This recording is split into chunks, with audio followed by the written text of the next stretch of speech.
Lend me your ears.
Alright, we're gonna do some Code Academy.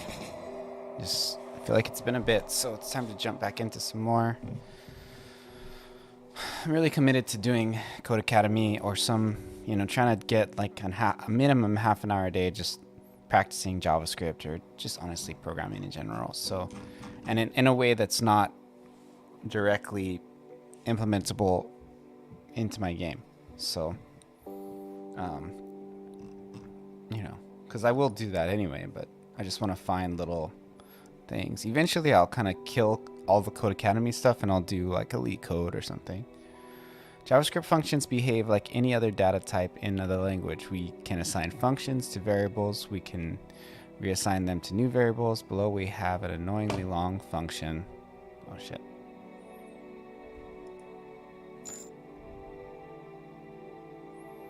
Don't forget to follow if you like it here. Below we have an annoyingly long function name that hurts the readability of any code in which it's used. Note, if the below function syntax feels unfamiliar, revisit the arrow functions exercise to refresh your knowledge on ES6.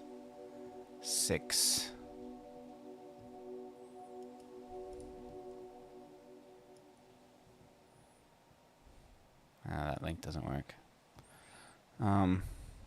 But yeah, it's basically the fat arrow, right? Let's pretend this. Okay, so the ES6 functions, you set the variable here, and then it equals, and this converts it into a function, and then the fat arrow tells it what it's doing. I kind of already forgot about the fat arrow, and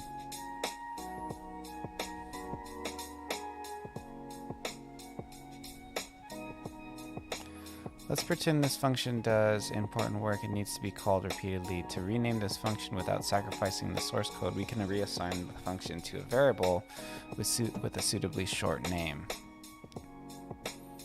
Oh. Const busy equals, okay. Yeah, I do that sometimes. Is the variable that holds a reference to our original function.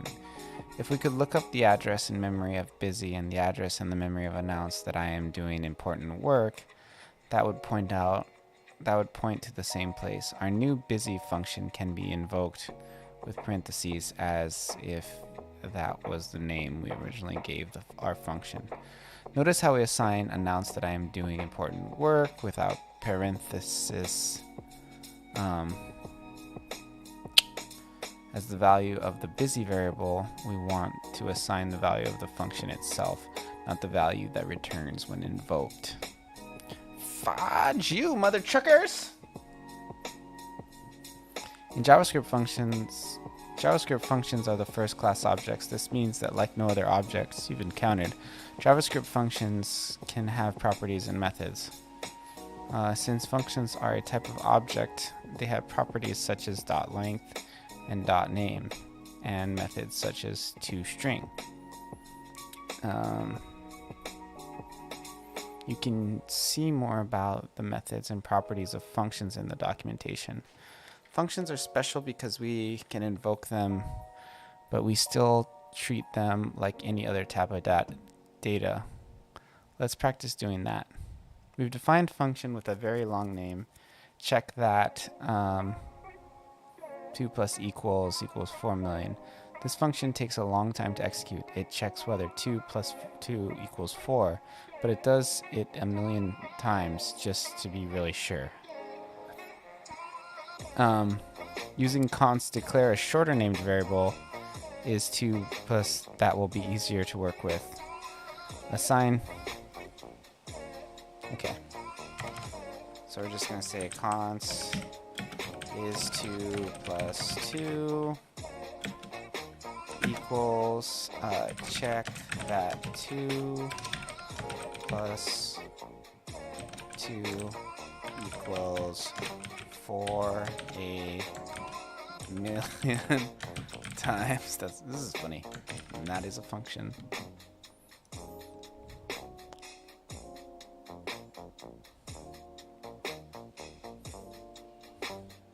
Oh, it's supposed to be a function.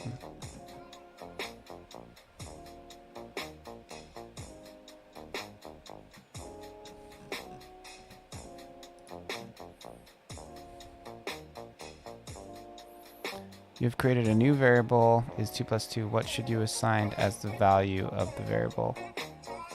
This is... I must have spelled it wrong. Let's just copy and paste it. I don't want to try and read it. This is why you don't make function names like this. Oh.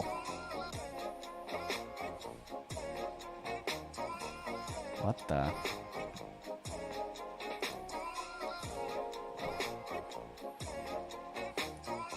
Where's the syntax error? It says there's a syntax error? Where? Is 2 plus 2. You said to use a constant.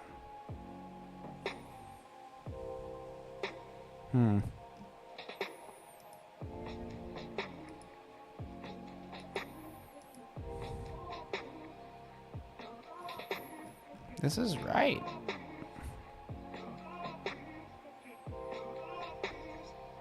Oh, I see. I see what they want.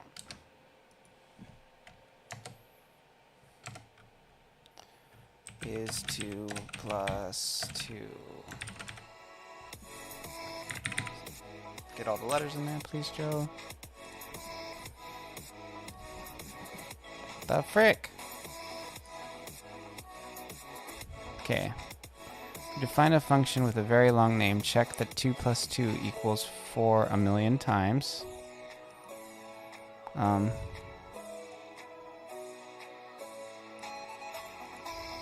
Oh, times.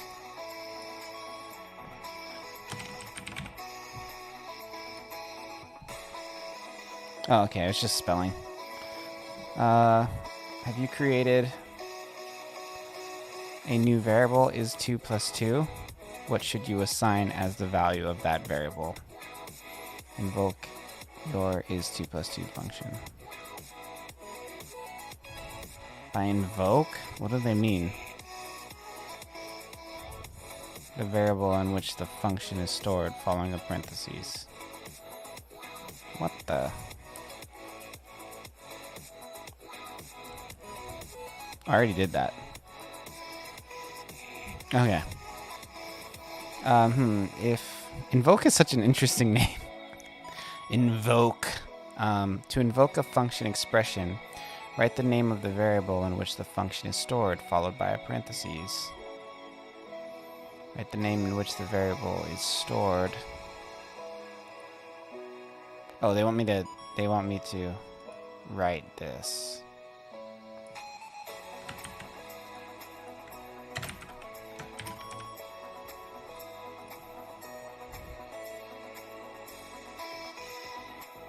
Do you log the name property of is2 plus? Oh, I see. They want me to do a console log. I should just learn to read. That'd be a good idea.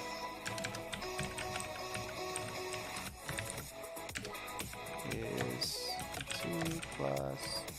This thing, I can't type with that armrest there. 2 plus 2.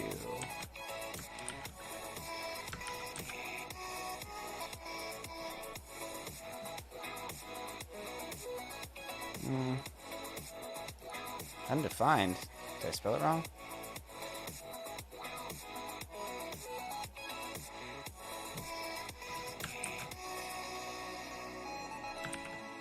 Run that, mother trucker! If we forgot the original name of our function, is there a way we could figure it out? Use 2 plus 2 to console log the name property of the function. Oh, I see. Let's see what they're asking.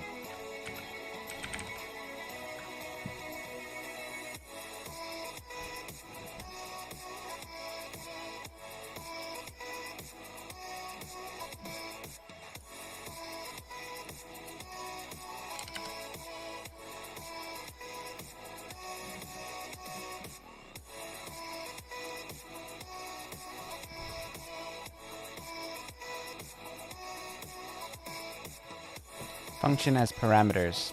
As you know, a parameter is a placeholder for the data that gets passed into a function. Since functions can behave like any other type of data in JavaScript, it might not be a surprise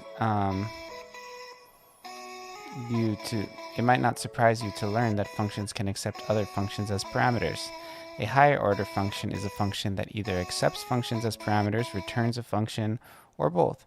We call functions that get passed in as parameters callback functions. Callback functions get invoked during the execution of the higher order function. When we invoke a higher order function and pass another function in as an argument, we don't invoke the argument function. Invoking it would evaluate that to passing in the return value of the function call. With the callback functions, we pass the function itself by typing the function without the function name without the parentheses. We wrote a higher function, higher order function that accepts a single parameter, param, inside the body.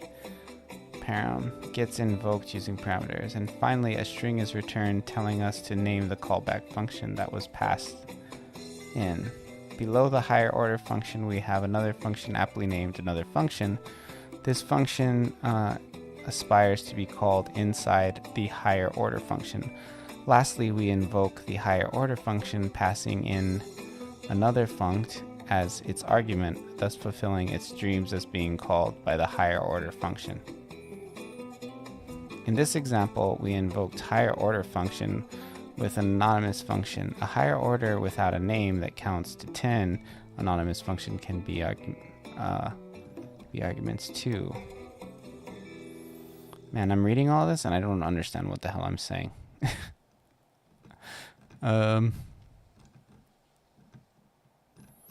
Anyway, here we have a higher function add 2 that adds 2 to whatever.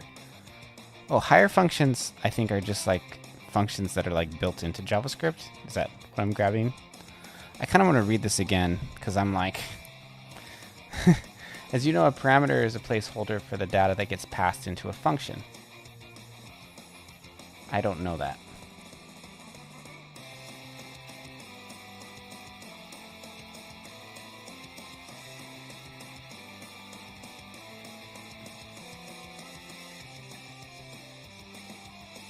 Oh, parameters are in functions.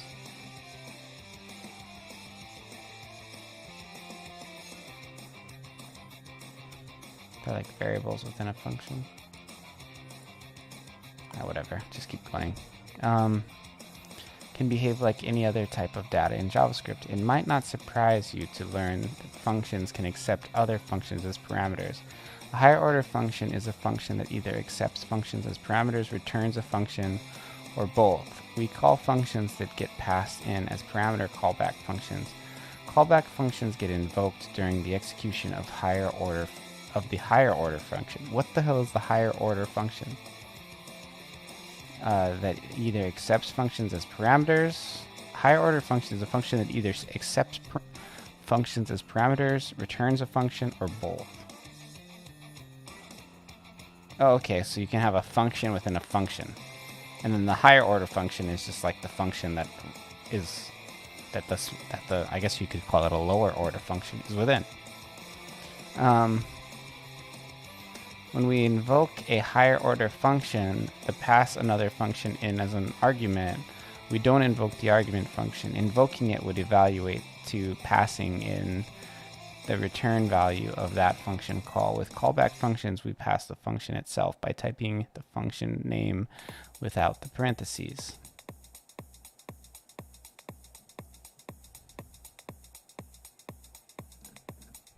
When we invoke a higher order function and pass another function in as an argument, we don't invoke the argument function. Invoking it would evaluate to passing in the return value of the function call. With callback functions, we pass the function itself by typing the function name without parentheses.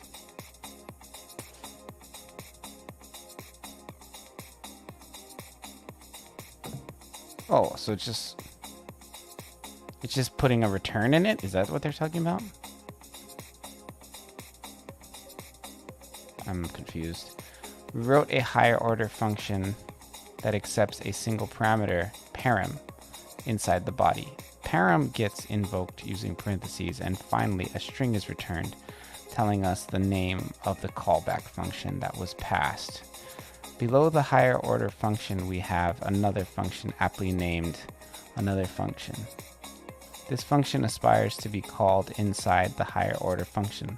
Lastly, we invoke higher order func, passing in another function as its argument, thus fulfilling its dreams of being called by the higher order function. Thus fulfilling its dreams? What? Higher order function passing in another function. Higher order function for let I equal 0. Here's the loop. I don't see a function in here. In this example, we invoked higher order function with an anonymous function, a function without a name. That counts to 10. What? Isn't this just a loop within a function? Oh, the whole thing is a function.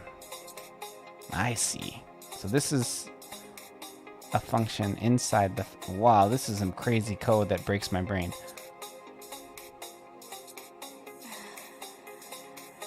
I can't even see where this would be useful. I'm sure it is. Is this example we invoked anonymous function without a name? That counts to 10. Anonymous functions can be arguments too. Let's get some practice writing higher order functions. Here we have a function add 2 that adds 2 to whatever is passed into it. Const return number plus 2 equals number. Const add 2 equals number, and then that equals number. Basically, the fat arrow is like it equals the number plus whatever is in this function. That's kind of interesting. Okay. Here we have a... Oh, that's interesting that it sent the same message twice in a row. If it sends it one more time, I'll check on my stuff. Here we have a function add 2 that adds 2 to whatever is passed into it. Below that, we've created what will be a higher order function. Checks consistency output. The purpose of the higher order function will be to check the work of add 2. Let's get started. Check A stores some val plus 2. Okay. So we do let, I don't really know if I'm doing this right. Check A equal val plus 2. Check B stores the invocation of function callback with val as an argument. Check B stores the invocation of the func callback. By the func callback, are they talking about num?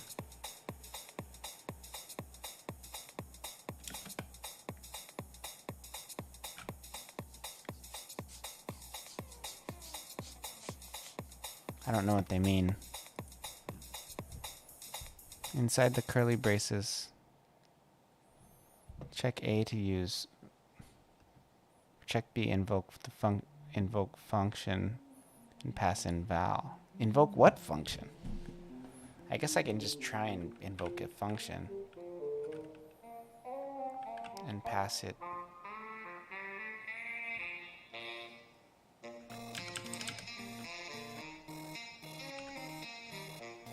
I have no idea. I think you write func here.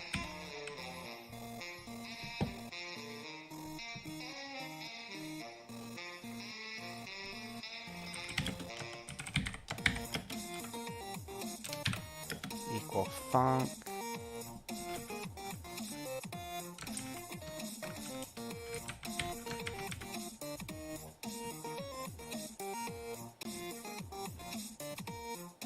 Oh, I did it. Holy shit. Okay. That was confusing because it had func, which is like, it made me think it was like a function. Next, below the variables, write a conditional statement that checks if the value of check A is equal to. Next, below the variables, write a conditional statement that checks that A is B. If true, return the result of the callback. If inconsistent results, return the string inconsistent results.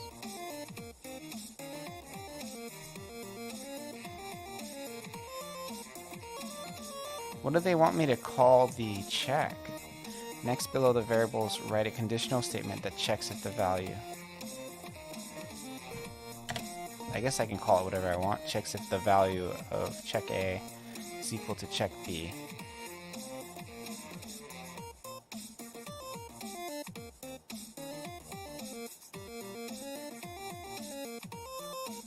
I guess I can do a return, so I would just do if check A equals check B.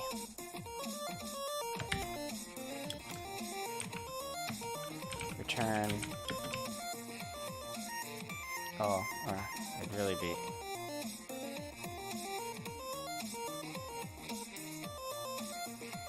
What is.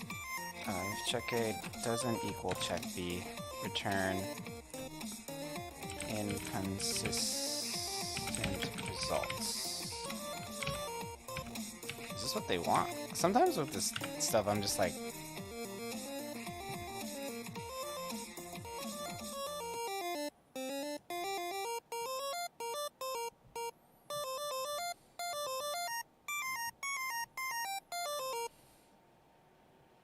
Oh.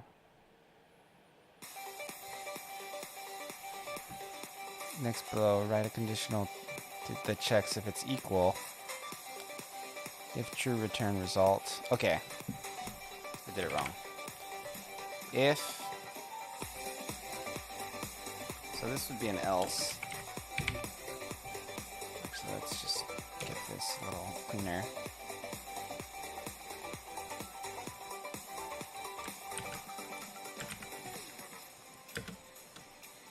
Return the result of the callback function.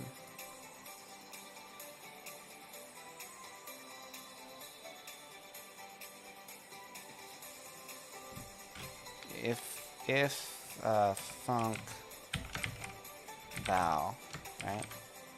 That's what they're asking.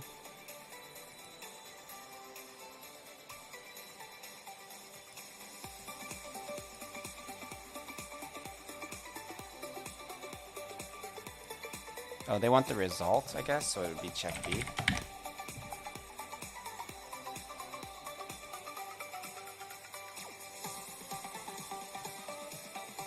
I don't know how to return a variable.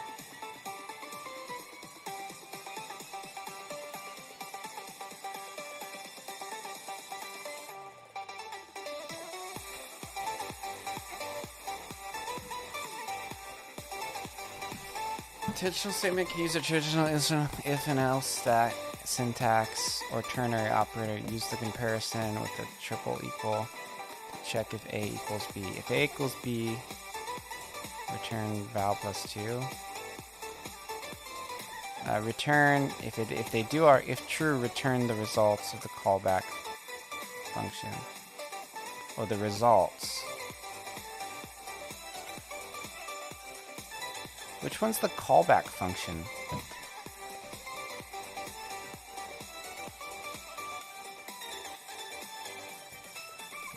I guess this is the callback function. Consistent output.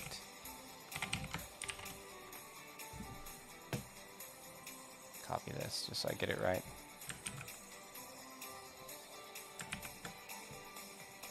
Okay, C got lost in there.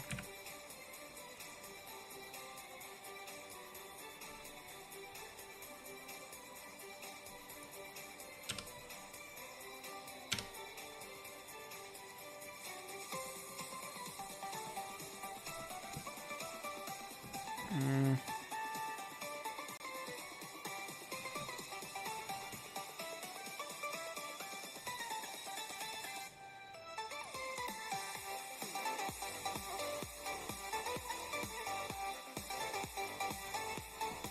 don't understand what they want, motherfucker. What do you guys want? What do you want from me?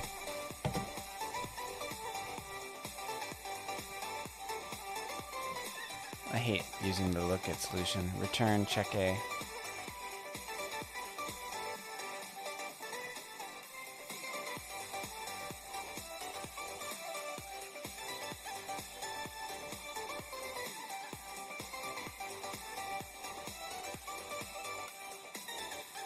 Bro, I wrote the same thing, dude. You frickers.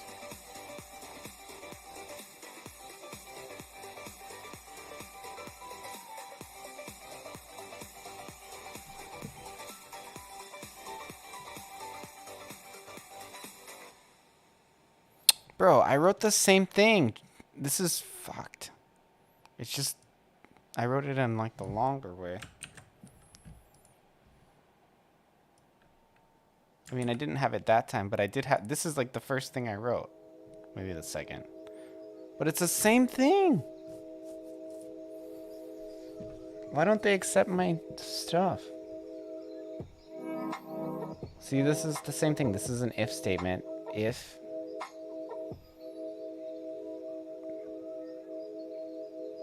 What's wrong with my code? Like, why is it not working? It looks right to me.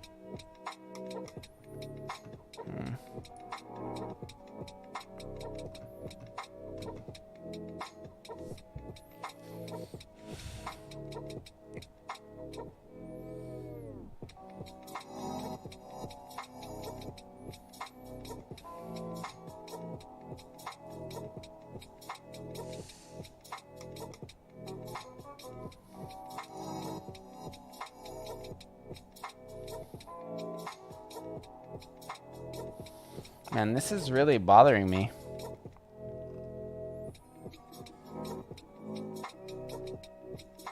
Like, this really bothers me because it's right.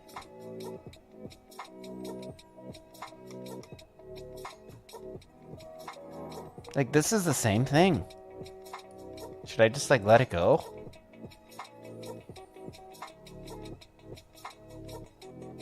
This is just the shorthand for the if statement.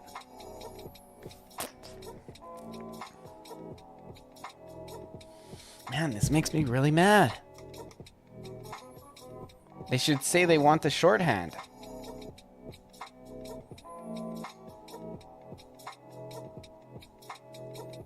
It's like, how are you gonna teach me if you're not telling me that this is wrong?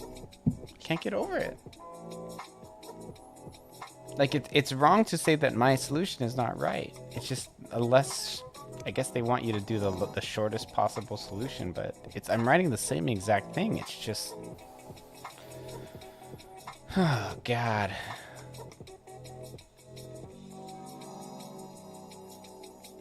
See it, like, return.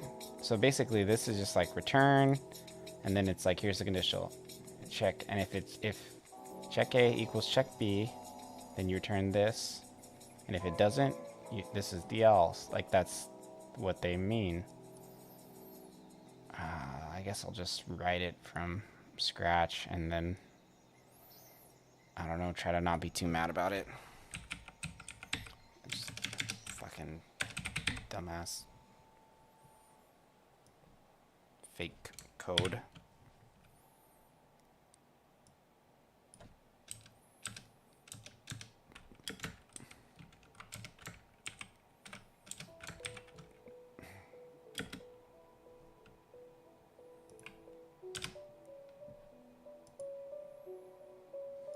Bro, that makes me so mad. Okay, so finally, console log the invocation of checks consistency output and add to an argument. That's easy. That is easy stuff. This was a dense little chapter. It's crazy that they tried to include that shorthand in there. What the hell? This doesn't work either?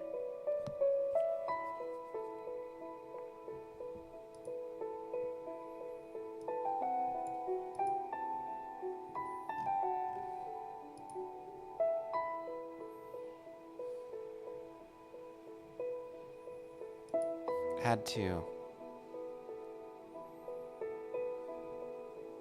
Where does it say anything about 10? Log the identification and check with 2 arguments. Oh. Okay, I see. 2 arguments with add to and on any number. So I could do add to and then like 7,000. For example.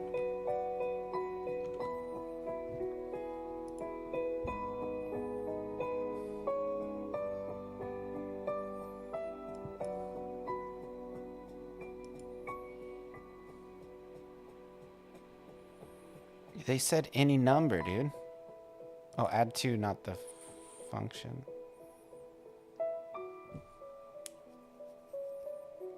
Oh, the argument for syntax you don't use. That, I guess? I don't know.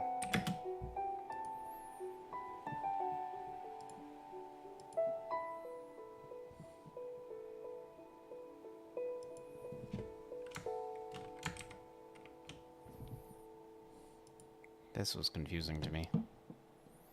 I really don't like that they said I was wrong because I didn't use shorthand. Like I really didn't like that.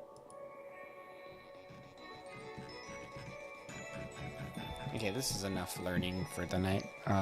Great job. By thinking about functions as data and learning about higher order functions, you've taken important steps in learning to write clean, modular code that takes advantage of JavaScript's flexibility. Let's review what we learned in this lesson. Abstraction allows us to write complicated code in a way that's easy to reuse, debug, and understand for human readers. We can work with functions in the same way we work with any other type of data, including reassigning them to new variables.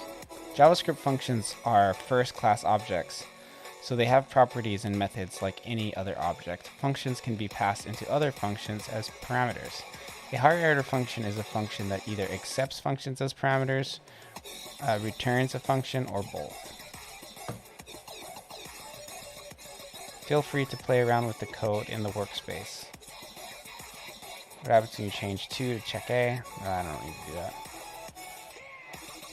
Oh, each variable holds a callback function.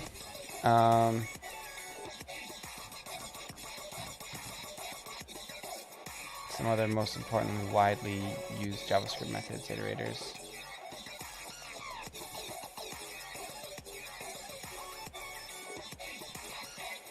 I'll give it a 4. Share your thoughts.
Overall, the course was great. My frustration would mostly originate from having to use shorthand syntax or longer syntax, not being told as much.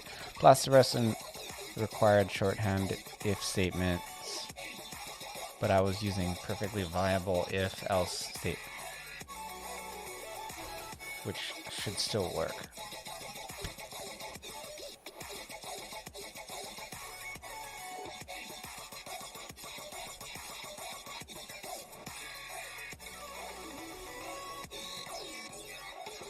Is that it? Wait, why isn't it? See, like, why does it have me stuck here now? Put me back in my course, dude.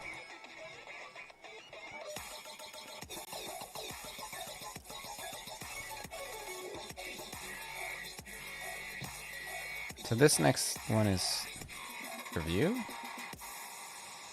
What's happening?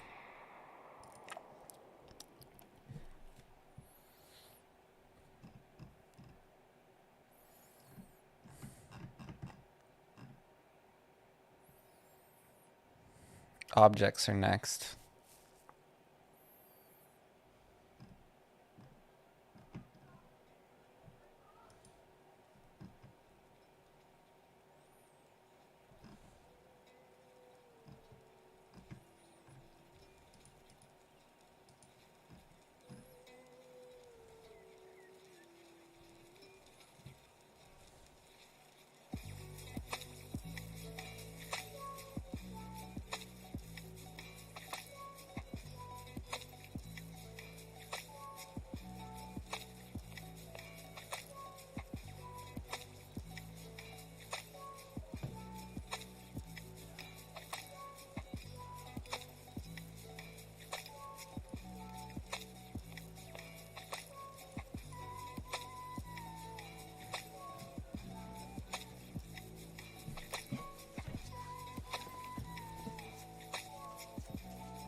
So I'm almost done. I just need to do objects.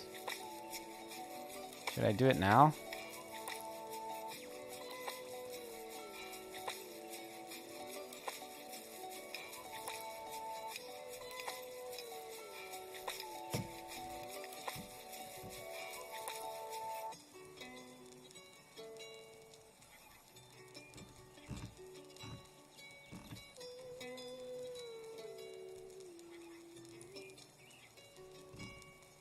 Wait, what? Wait, I can't finish? Is that what? They don't let me do the last part of the course? Unless I buy it? Is that what's going on here?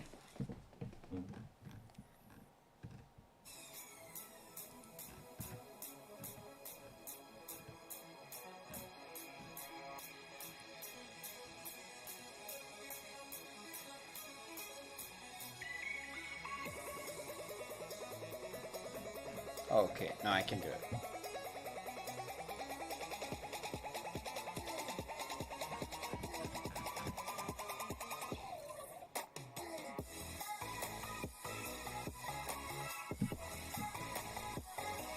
Should I do this objects lesson?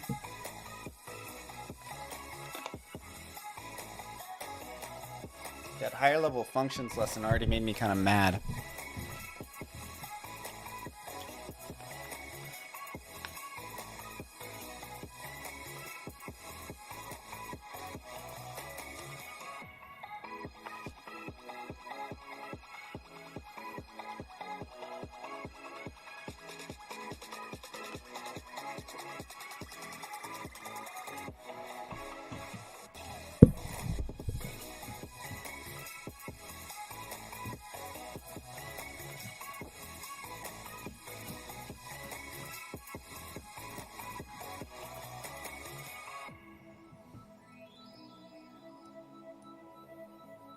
Okay, so I think what I'm going to start working on is my patch notes.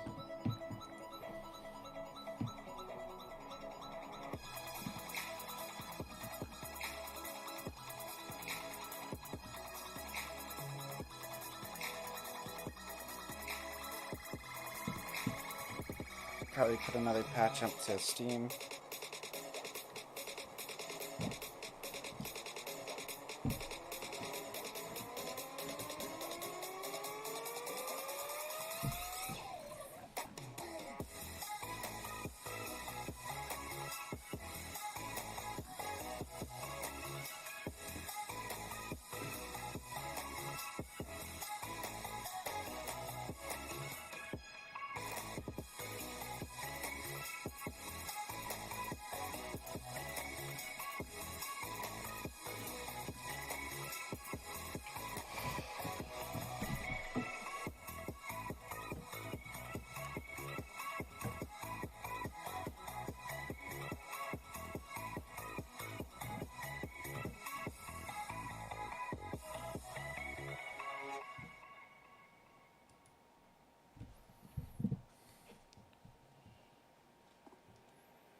Okay, so I did some code. I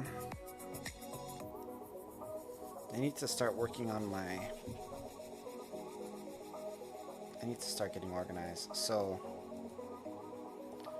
this is all shit I did since the last patch. It's time to start making some patch notes, I think. And clean this up and create a new doc of things to do. But it's time to submit another Steam update and make another video.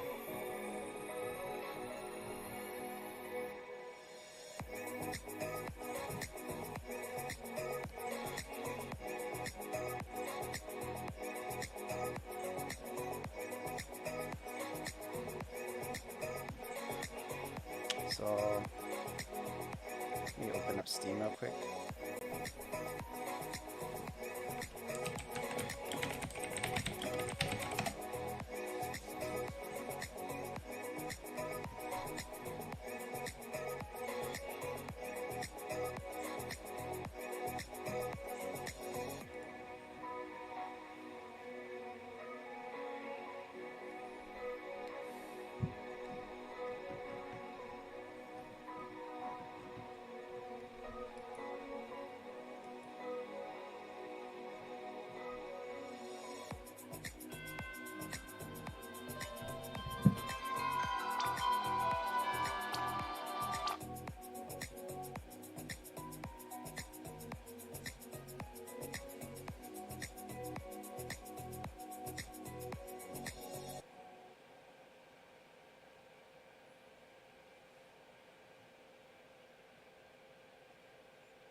Wow, I had a bunch of sales on Steam.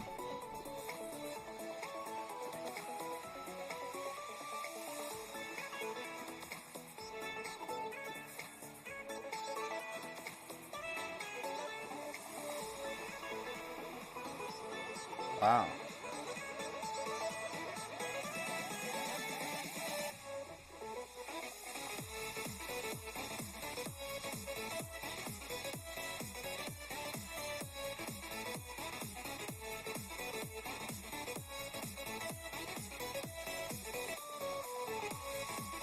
Yeah, this year actually was my highest sales year.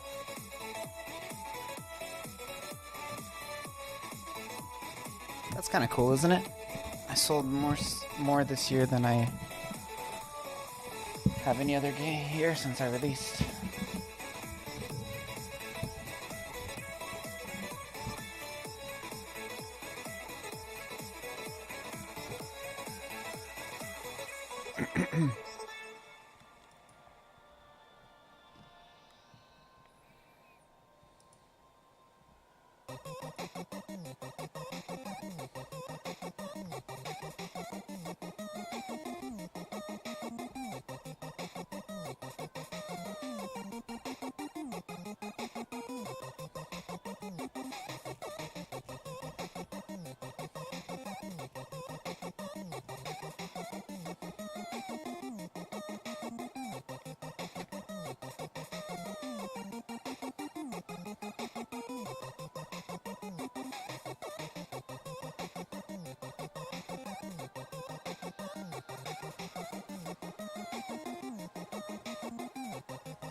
I'm just going to create another doc.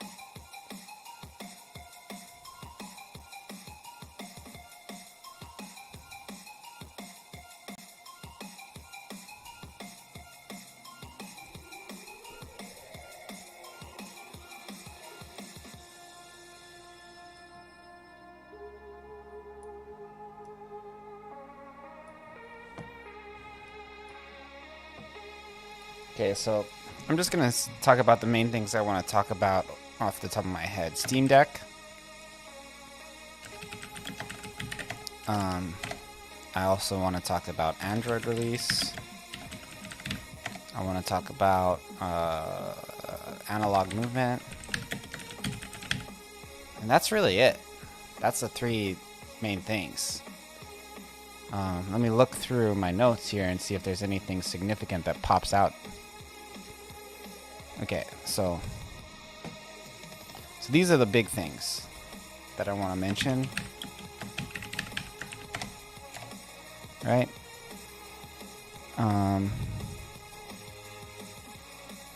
Plugin command work with Allo. Garrick, these are all details, on-screen buttons. I could say analog movement plus touchscreen.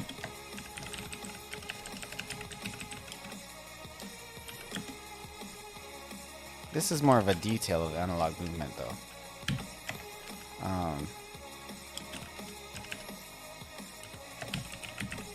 Touchscreen on Windows.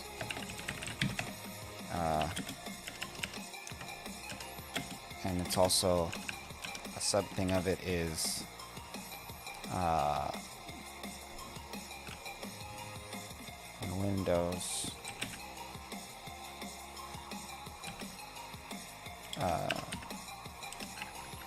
Control pads. Gamepad on Android. Right? Like that's the idea. I don't know if you realize.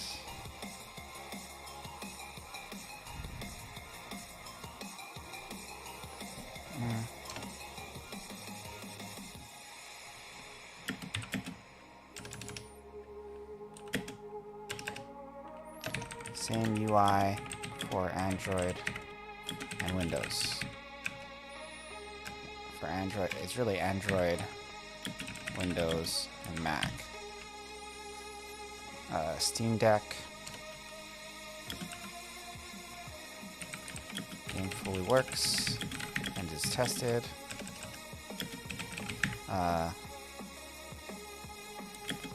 Simply switch to full screen in the game options.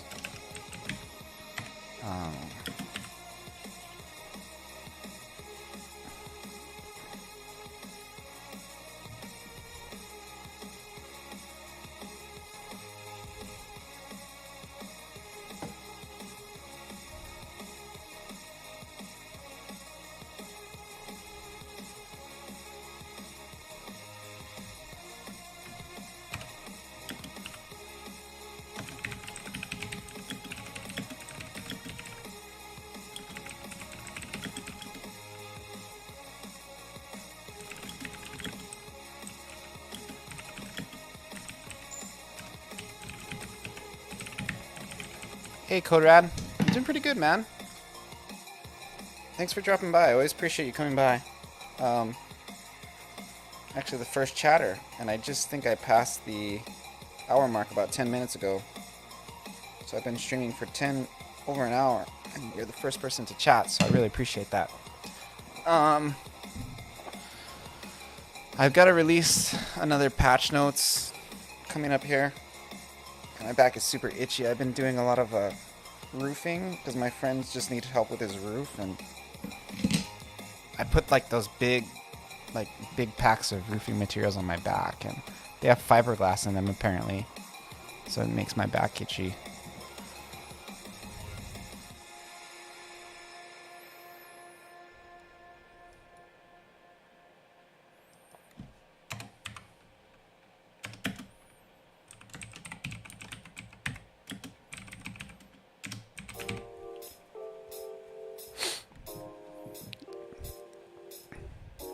You ever thought about Steam Deck, Coderad? My game works on Steam Deck pretty good.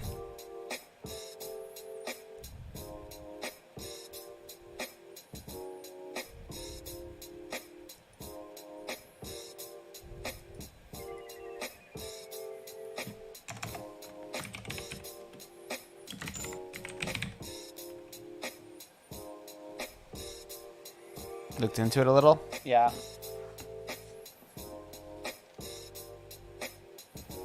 It should work. Yeah. It's basically the same for me. I need to build for Linux though. No. It runs Windows. Any game that runs in Windows works. Well, no, that's not true. RPG Maker works. But I guess it just depends. In Unity, they might not be hard. No, I'm not sure. I kind of overstepped on my expertise. It does work. For Linux with RPG Maker, when you export, you just use a web export. So, but RPG Maker is very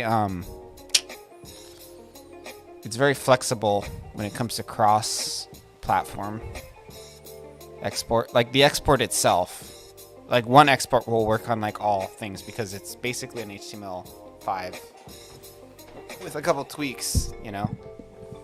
That's why it kind of works on Android.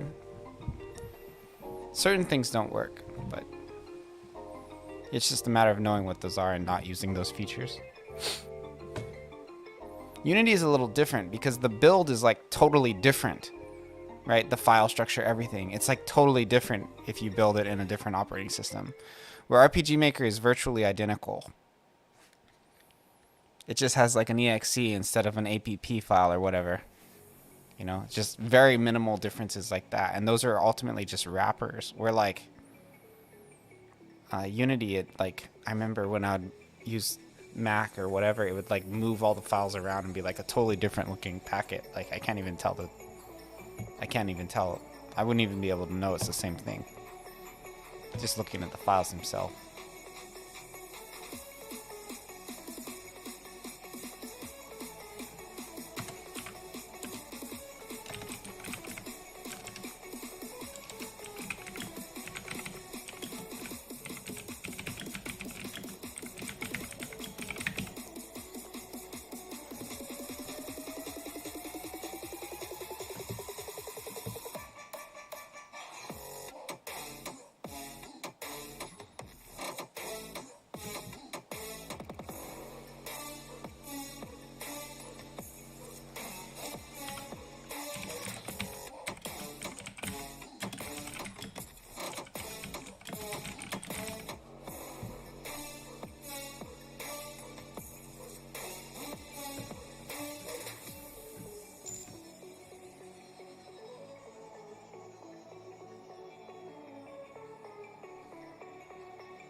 Yeah. So you wouldn't necessarily need to create a Linux export. It actually might. I would actually probably advise against it because you're gonna already know that your Windows export will work, right? So it's like if it works, why would you just let it run Photon? You know, like if it works on like Elden Ring, right? It's gonna support 2D like games like ours. People are playing Elden Ring and like Call of Duty on their Steam Deck. It's like, of course it's gonna, you know, Minecraft, whatever. It's like if it can handle those guys, then it shouldn't have any problem with our stuff.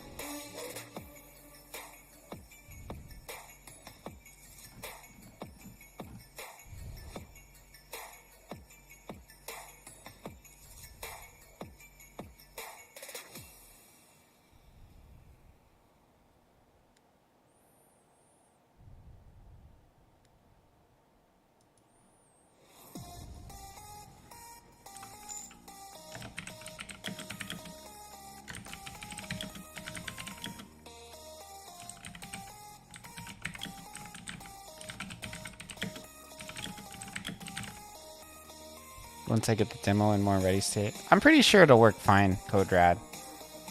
Like, I can't imagine it doesn't work well. Steam Deck is like powerful. It's like crazy. And for $400, while that is like a significant amount, you're gonna get like, you have access to like the PC Master Race game. The only thing is I might need to change that.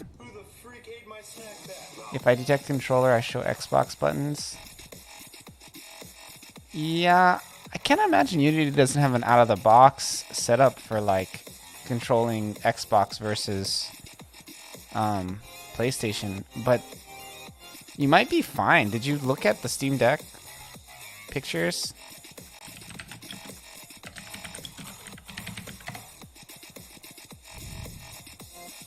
Let's look at it. It's still like AXYB. It's the same thing. So, I mean, it might not have like the color, right? But who cares? Like, if you have the color on there, I don't see why it would even matter. So it's the same basic setup as an Xbox controller with the two analogs and a directional pad. So you're good. Like, the PlayStation one, if you want to build a, because PlayStation button positioning is different. If you want to build like a contingency so that it uses like the X square buttons, I still think it's better to have the colors, dude. Even if it's just black on the deck itself, like, it's still more understandable to have the colors. It's additional information to help it to make the game more readable and quickly understandable. Yeah, my game works on Steam Deck. So for RPG Maker Zed Craze, the only thing is it doesn't come full screen by default. So if you want to make your game Steam Deck compatible, you just need to make a way for the person to full screen the game. You know, like if we were to play RPG Maker games right now, you push F4, right? So the user could technically do that because they could remap buttons on the Steam Deck to F4. Yeah, so that works too. You could just do full screen by default. Then you're golden, and you don't have to worry about anything. Although I still think you should put a full screen option / windowed in your game. Like for me, what I'm doing, Zed, is I'm actually removing the F4 from the game entirely because there's no way to detect that in the UI itself, because the full screen option is actually outside of the game. You know, it's actually in Windows. So I actually remove the F4, much like, and the reason I do this is because I've seen it in other big RPG Maker games like like SAM and Omori. Yeah, but I don't know if I would go Windows by full screen by default. I like windowed mode. To me, it feels more retro. But yeah, I don't feel like that's like a thing that's either one. I think is totally fine. But you still, in the event that for some reason it's not automatically, even if you put it automatically on Windows, it's going to be loading through Photon. So there's still a possibility it might not be full screen. So I would just say in general, you should put an option in there that isn't bound to the keyboard. You know, people have played my game. There are like people who, that's like their whole like website or YouTube channel, or they're a curator, and they'll just go play every game and then they'll see if it works on a Steam Deck, right? And they said mine works, but they had to remap the controller so that they could push F4 on the Steam Deck, which, you know, I'm changing it on the next patch. We got a full screen. Oh, so you're already good to go. You're totally Steam Deck ready. As long as it works on like an Xbox or this is like the cheap Logitech controller I use for testing. It's basically identical to the Xbox controller. It has all the same features. Except it's much cheaper. It's like $10, you know. Yeah, so if it works with controller. You said you like click to move, right? I kind of hate click to move. I totally remove click to move from my game. If you like click on the screen, the on-screen controller comes up. So you can like actually play the on-screen joystick with a mouse if you want, but I don't have click to move on my game. I don't want that as part of my offerings.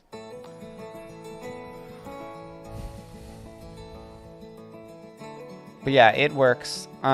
If you want to promote it too, like I put this handy dandy thing in my Discord. For you too, CodeRad. Cryocron, yeah, I 100% agree. Click to move is great for certain games. But we're more like me and Zed right now in this conversation are talking about our game specifically. I think it works more for Zed crazes than mine. I'm going more for like a retro console feel. You know what I mean? Like I want my game to feel like an old game from like the 90s. I think Zed craze is more like a story comedy kind of thing, you know. So click to move is I think I wouldn't mind using click to move in his game. I'm also much more emphatic on mobile play and touchscreen for like controls and stuff, which is I've spent a lot of time setting up, so.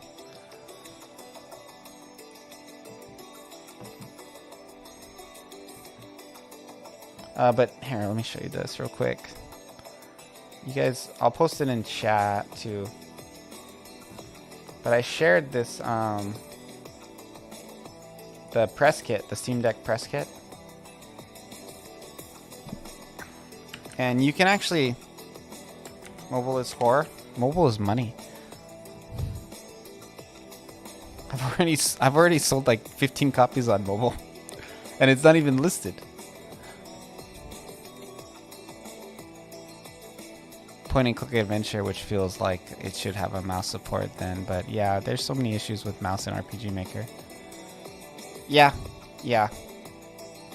I think the mouse point to click for story games is, if it's more of a story game, I think it's fine, but I don't think it. I was going for more the retro console feel of like 1999.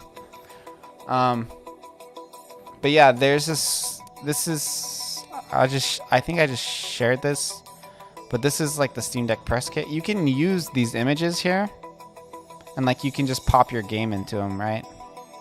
So I could just grab this image and like pop my game onto the screen if I wanted to use it for like promotional material, and just be like, this game is supported by the Steam Deck, you know, which is definitely something I'm gonna add to my profile on my next update, because it will actually be like intentionally something I've done intentionally at that point.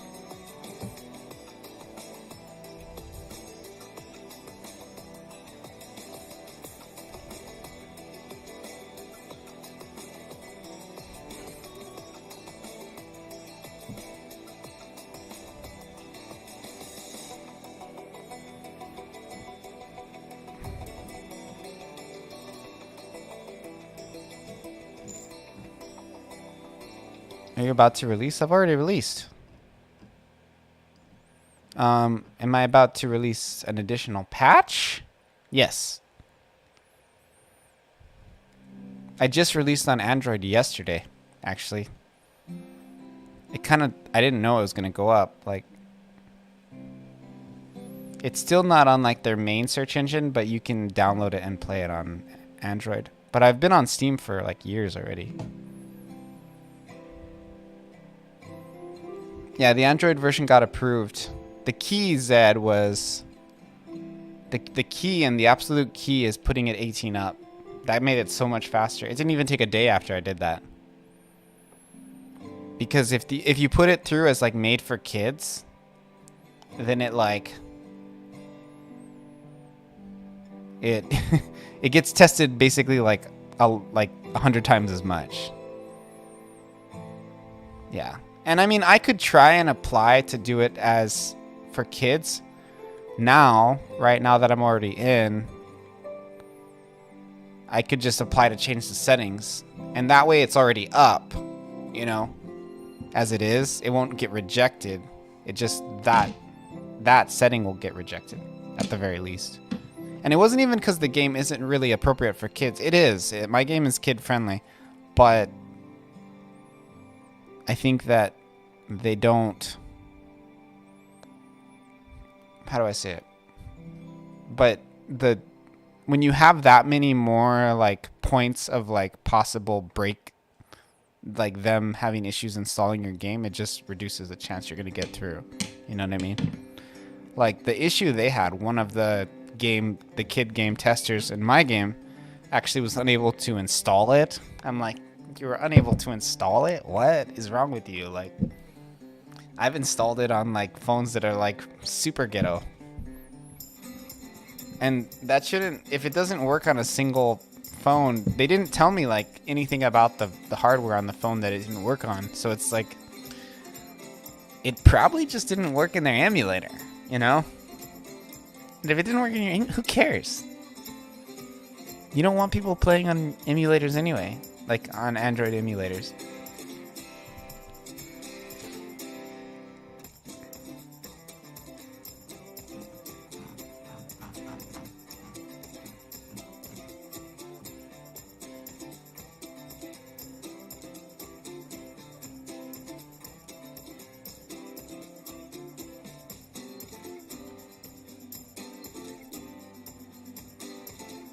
These are all bug fixes.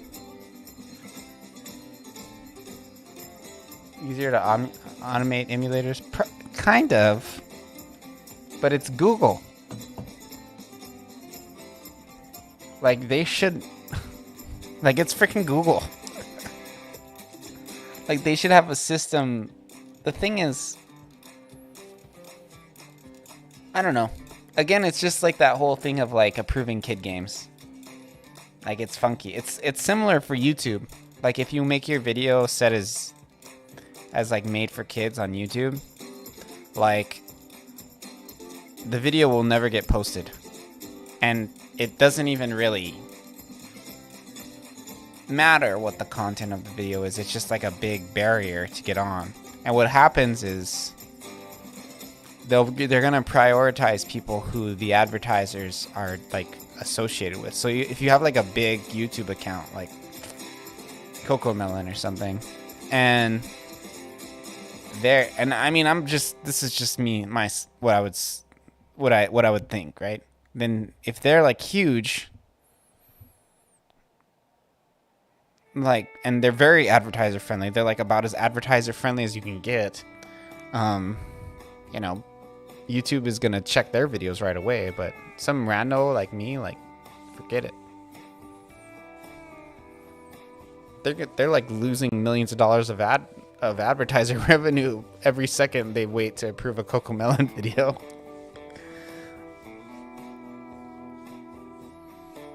But I don't know.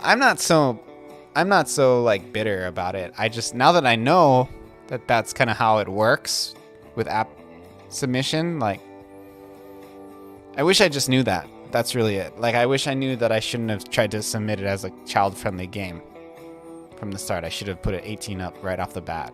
And then And then I can apply for being child friendly after the fact. Are you noticing any major bugs? There are some bugs. Most of it is not related to Android specifically, actually, because I implemented analog movement into my game, and that is like crazy. That created crazy amounts of bugs, because when you have a system where you can move on every visible pixel within like the collisions, like there's so many things that can go wrong with like triggering events. So I just kind of had to go through and redo a lot of the way I did event interactions. And now that I know that I have it set up, like I know how to do it in a way that'll be fine going forward. But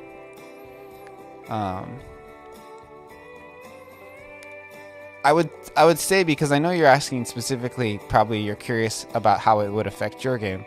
And I've said this to you in your chat, Zcraze, before. Your game would be really easy. And by really easy, I mean much easier than mine. So that still might not be that easy.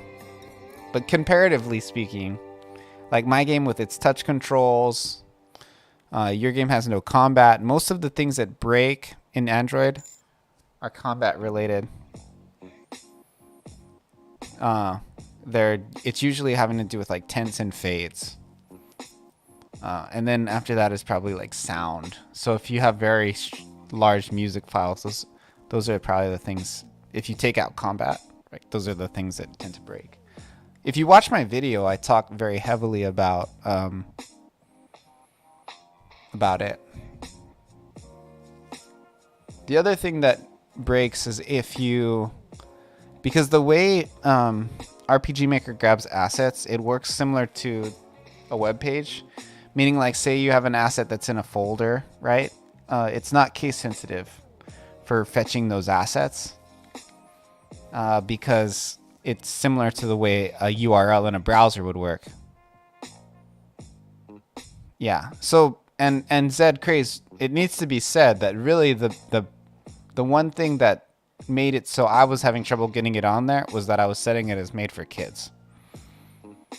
I literally got it up within a day after I switched that setting off. I didn't change it. It wasn't anything having to do with the game itself.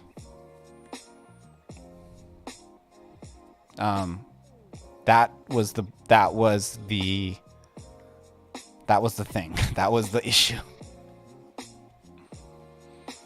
And again, it was somewhat of a technical issue because people who were supposed to be testing the game for the kids were unable to install my game, right? So like to a certain extent that has to do with like my game's like stability or installability or whatever you want to call it, because they said they couldn't even install it, right? But I don't even have to worry about that if that particular team doesn't have to ever look at the game. Your game looks like, yeah, it does. You have very kid-friendly pixel art, but I think I would just set it as not being a kid's game to initially get it out, and then you can try and go back and switch it. But you don't want to have to wait for it to get approved. You don't want to like hold the project hostage on being in that kid-friendly category. You know, mine. Yeah, especially after my experience, my game is still rated E. So if you look at here, let's go look at it. By the way, you can just push play here. And it has the Android and the Steam link. But I actually got a review already, but I have multiple reviews, multiple 5-star reviews on this game, and I don't see them here. So I don't know how that works. So we're gonna figure that out within the next couple of weeks, I think. Maybe I have a theory that Android Play Store reviews only post once a month. Because the way it's kind of structured in the back end, it very much structures reviews as like a monthly thing. So I think they kind of check the reviews and post them once a month. And maybe once I've had more reviews out, they might post more instantaneously, but I have multiple reviews already on this game, and they're not. My page looks kind of like trash in my opinion, by the way. I haven't worked on it at all, which is fine. I'll get there. Like that's gonna happen. The main thing is that I just get it up. I'm gonna make a new trailer and everything.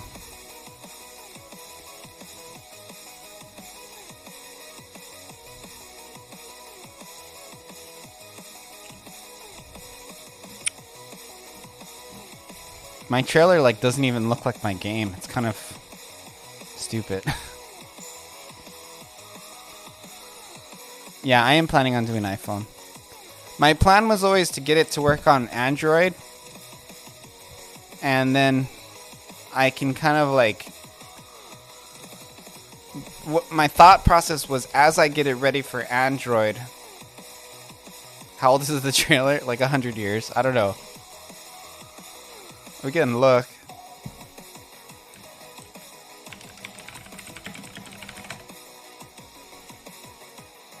Oh wait, I need to look on YouTube. It's old. It's like over a year. It's like the art, I like squished out all the art. It's like the game looks totally different now.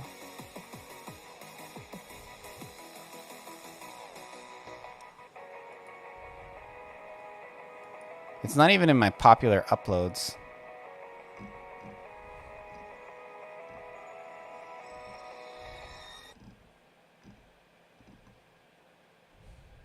Two years. 2 years old. Only 435 views. So sad. It's like such a terrible... I don't know. I think that trailer sucks.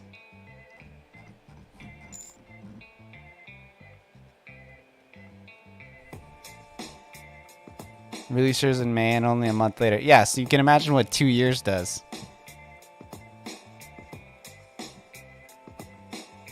My new videos, by the way, all don't get like any views. Like up until you get to this one here. This one has 3.6K. But all of these videos have like under 1,000, which is a total miss. This one has 590. This is the most viewed one of like all of the videos I've done in the last 6 months. Or 5 months really, because this was 5 months ago. So it's kind of like, I don't know. YouTube is kind of hurting. I still get like, I don't know, 10 subscribers a week. And I haven't really been posting. It's been 3 weeks since my last video. My last video, which was not a success at 170 views.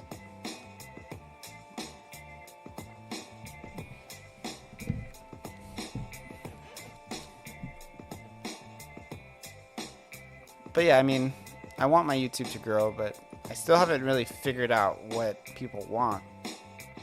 So that's kind of... I don't care about the... like, if I don't have that many views on my devlogs, I don't care. Because the devlogs are like patch notes. How long does it take me to make one video? About 8 hours. With the way I do it. Some longer. Some way shorter. This one, my most popular one, this one took like an hour. It's so stupid. All I did was turn on my OBS, hit record, and just start talking. I didn't even edit it. I just posted it. So, if I want to make a video that gets, you know, 3.6K views, that takes an hour. But if I want to make one that gets like 170 views, that takes 10 hours. So, take from that what you will. I need to make more videos like this. It's very clear. It's just like quick tutorials, just telling people what to do with themselves. People like that. Also, it needs to be stated too that all of this other stuff is really advanced. All of this stuff, it's good freaking stuff. Like, it's prime RPG Maker, cream of the crop. Like, I think it's like, I'm very proud of it. But it's high level RPG Maker dev stuff that's like really advanced. And it's like, how many videos are you really? How many people are really going to even understand RPG Maker enough to use those? You know what I mean? You got something out of the AI upscaling one, right? CodeRad. You use that now, right? The AI upscaling is good.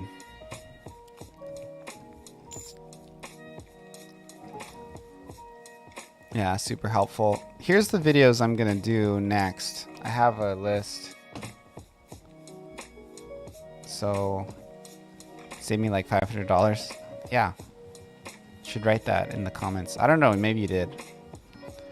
So I have a panel presentation I need to make a video of. I have like the slides already set up from like my conventions and stuff. Chromebook compatibility.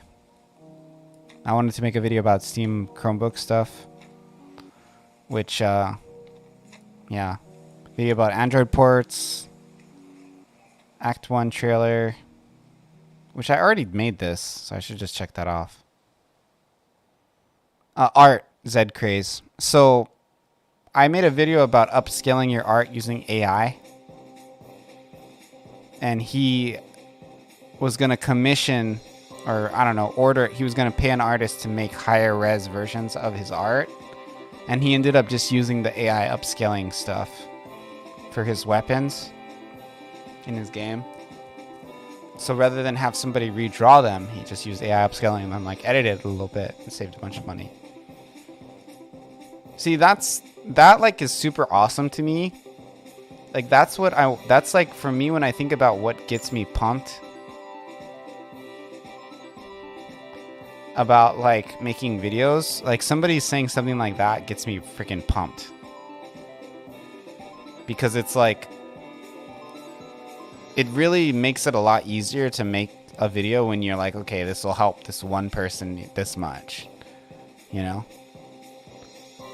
Like saying I saved somebody $500 with one of my videos, that to me is way cooler than like I've got like 10,000 views on it. I don't know, maybe not, but they're somewhere. They're both meaningful. Like it makes me feel like good. It makes me feel like I should make more, you know. I wanted to make a video about putting the game on Android. Like I'm gonna make a video tutorial of actually like exporting the game and then like putting it on an Android game, talking about APKs and AAB files.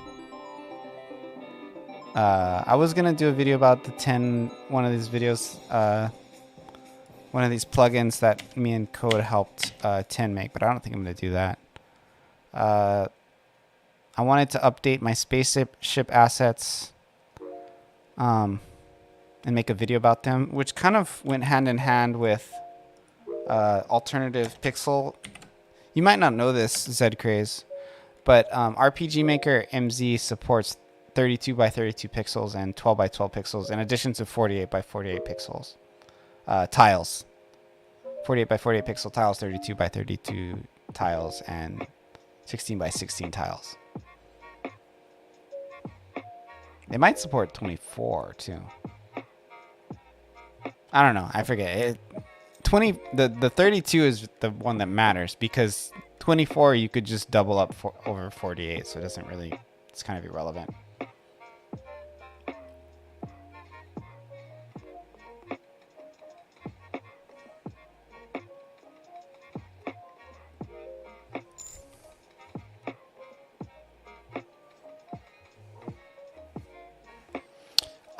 Zed Craze, honestly, in my opinion, it's better to upgrade your graphics at 400%.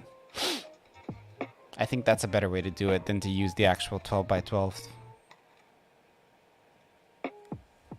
So the way you did it, if I had MZ, I would do it that way anyway.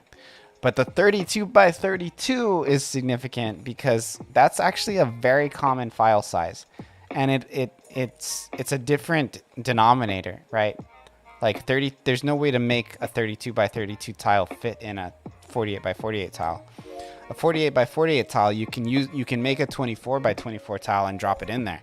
You can make a 12 by 12 tile and drop it in there. It works great. It looks good. But 32 by 32, you can't drop a 32 by 32 tile in a 48 tile. You can drop 3 32 tiles and a 64 tile, so you could do like a tile and a half, but it's just, you can see how it's not like a clean transfer. So the fact that they offered 32 by 32 to MZ, I think is phenomenal. Furthermore, because all of the previous RPG makers other than MV and MZ all do 32 by 32 or 16 by 16. So they're all dividends. They're all dividable by 32 and not 48 necessarily. So it kind of sucked with MV, right? Because they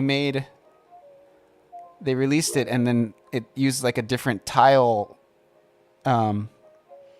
factor in comparison to all the previous RPG Maker versions. So with 32 by 32, you can use all the past VX Ace assets, RPG Maker 2K, 3, whatever, you know. And also too, I would say in general, if you're looking up retro tiles, like just across the board, 32 by 32 is much more common. In programming in general, you want numbers that are divisible in equal parts more. So like 32 is divisible by half, it's divisible by 4, it's divisible by 8, it's divisible by 16, it's divisible by 32.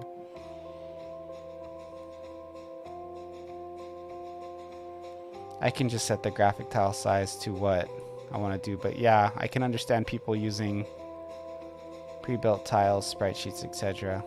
No, Zed, the 32 thing though, you couldn't do 32 tiles easily with yours. It does make sense with your 12s, but again, 12s work with 48, but it wouldn't really work if you had 38 by 38 tiles and you wanted to use them, even if you did all your own art.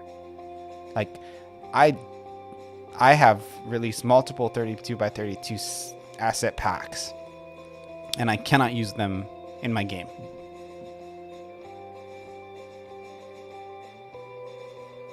Yeah. I think MZ's way is good, but I think you're saying because you do the art that the 32 thing doesn't really matter, and that's not true at all. I don't know, maybe I'm misunderstanding you. Multiply it by 4, yeah. But the 32 by 32 thing is huge. In my opinion, that is the single most... There's two real, like, improvements that MZ did, other than all the quality of life ones, to what you could do. One was the 3D rendered spell effects, which I think is phenomenal, and it's the only feature I really ever miss when I'm using an MV-based game. The other one is the tiles. Having access to 32 by 32 tile sets is huge. Like, that opens up your availability of assets, and also too, if you want to make 32 by 32 assets, tiles, you know, you can. I like the way 32 by 32 looks. I think it makes more sense. Like, I think it's a better tile size. I would have done it at that tile size if I was starting over with the same game.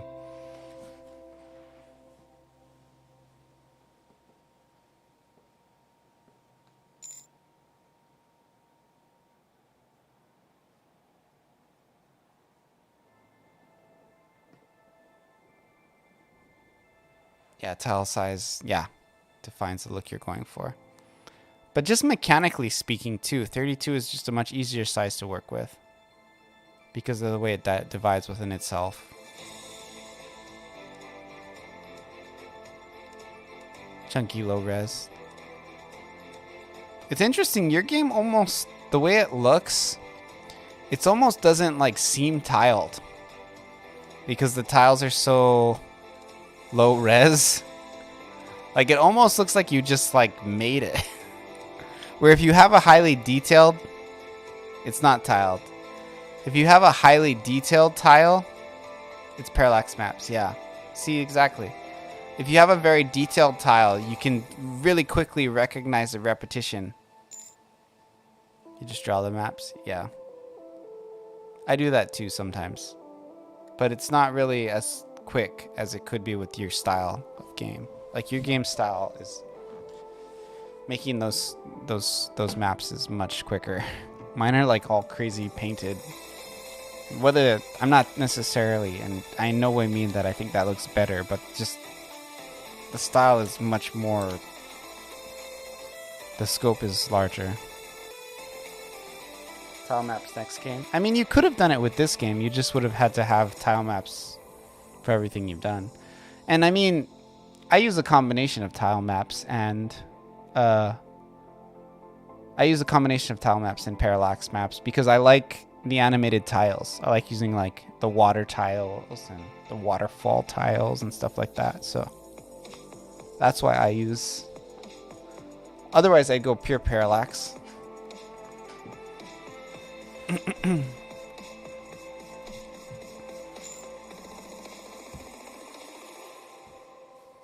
You could still add animated.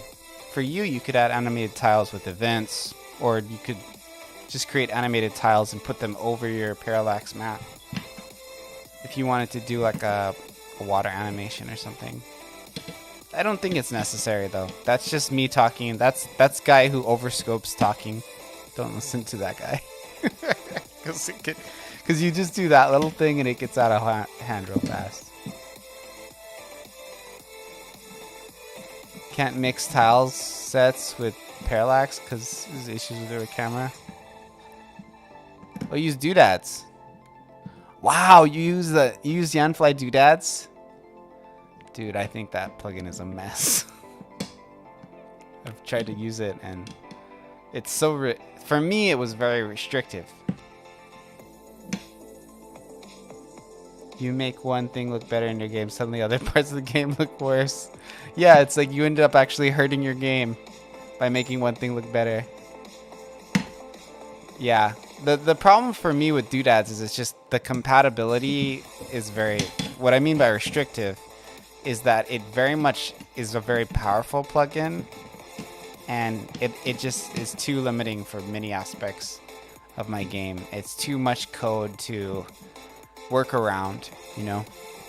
That's why I don't like doodads. But if it's like working for you, I think it's great. That's why I decided. I had it in my game before, and it's really cool. The UI and everything that is really fun. No need if you can use animated tiles.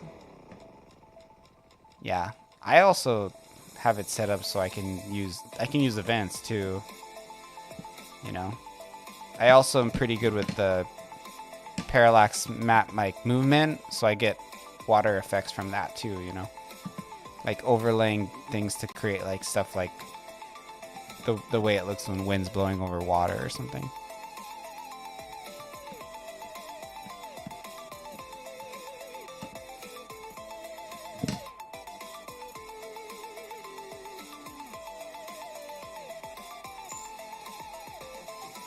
Events would work. Yeah.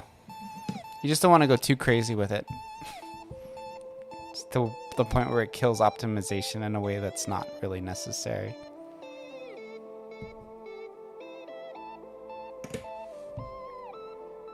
I'm like trying to put together my patch notes, and as I'm doing this, you know what I'm realizing? Like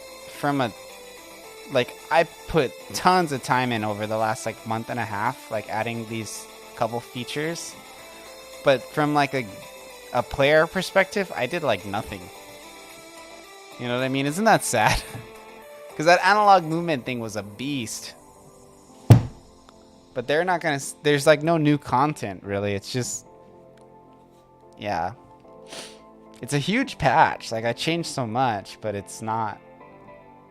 People don't really care about optimizations. They want new content, you know. Fair enough. I'm not complaining. I'm not saying that they shouldn't, but it's just unfortunate that all these long-term choices are not going to really make a buzz. And there's...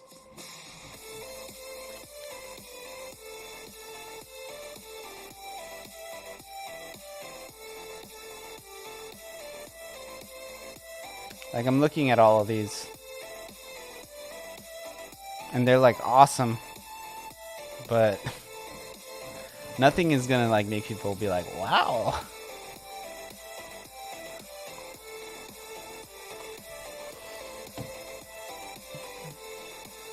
Kind of depressing almost. I kind of want to update a new version of the game to Android Studio and to Steam too. Maybe I'll do that right now. I don't know when else I could do that.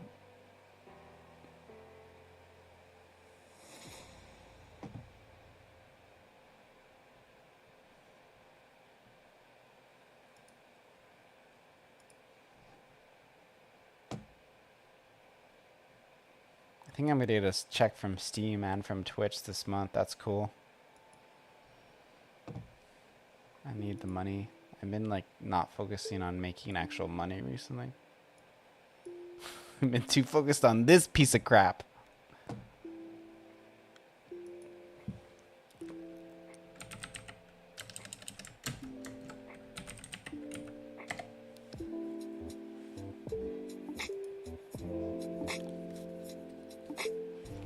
So look, I got two apps. One is actually an accidental app I created that I can't erase, because you can't erase apps after you create them apparently.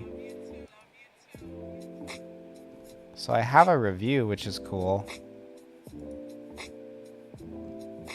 But I can't really. It doesn't show on the store yet.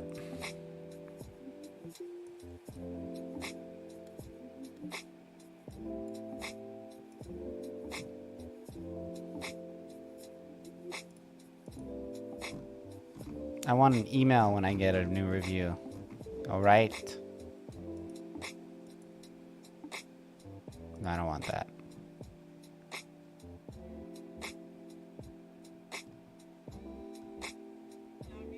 Emails from Google Play. Use tips, no. I think I'm gonna call it a night, guys. I'm super tired. I'm trying to think, like, did I even do anything on stream tonight? I didn't really. Just kind of screwed around. Tried to start writing my... I did a couple bug fixes, actually. Little ones. Maybe I didn't, actually. I don't know.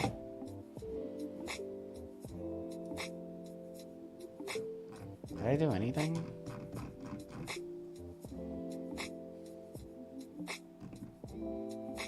No, not really. It's mostly just planning. Oh, I changed the dialogue portrait settings and the font. So the correct font has not been loading on Windows for a lot of people, so I hope that the things I did fixes it. Oh, I have a new cutscene.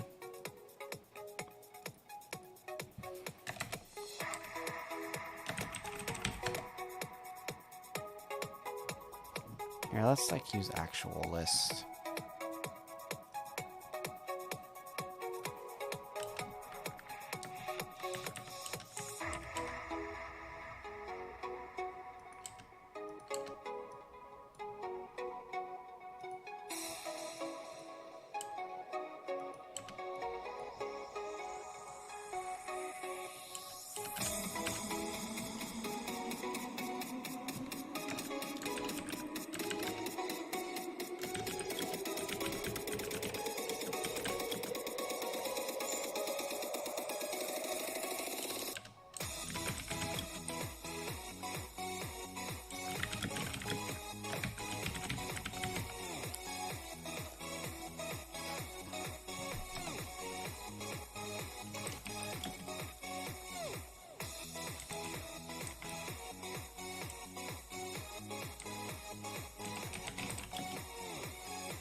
Let me look at my last one, then I can tell like all the stuff I did.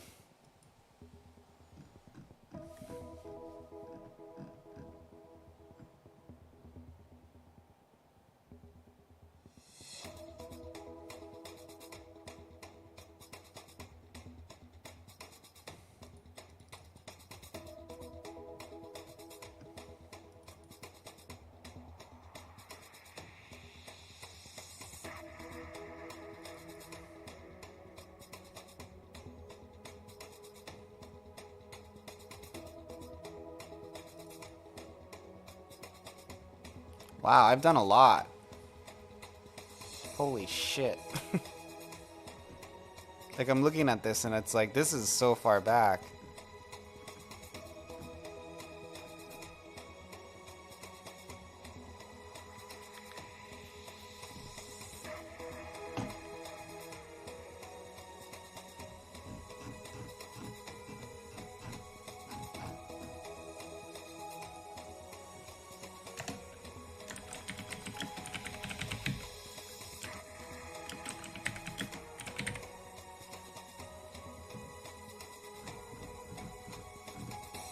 Okay, so new animation, new upstairs map.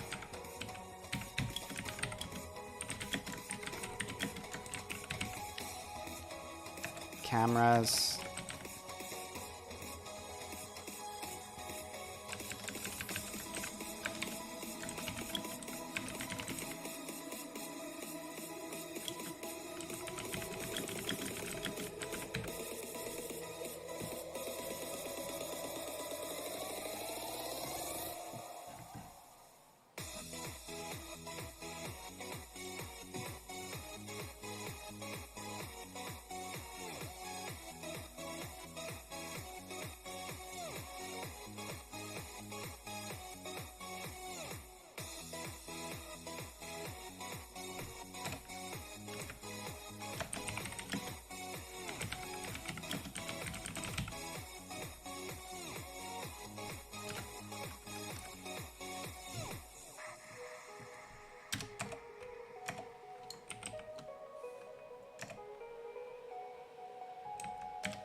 Dang, I've done like a lot.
Man, I did a lot of stuff this month.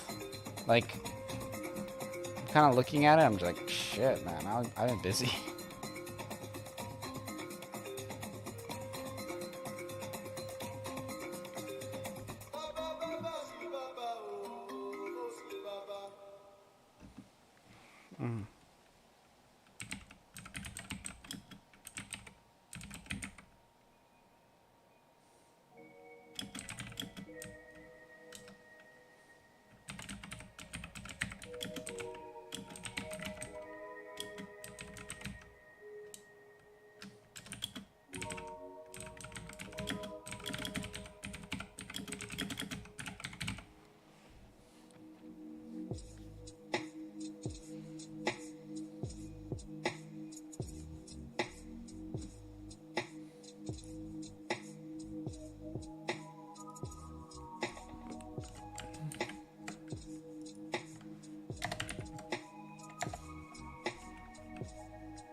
Okay.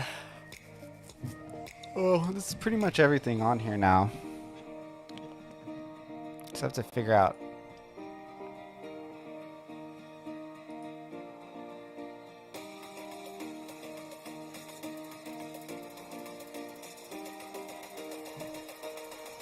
So, the way I'm going to structure it is, I'm going to say platforms, game release on Android, game compatible with Steam Deck, and updated Mac version.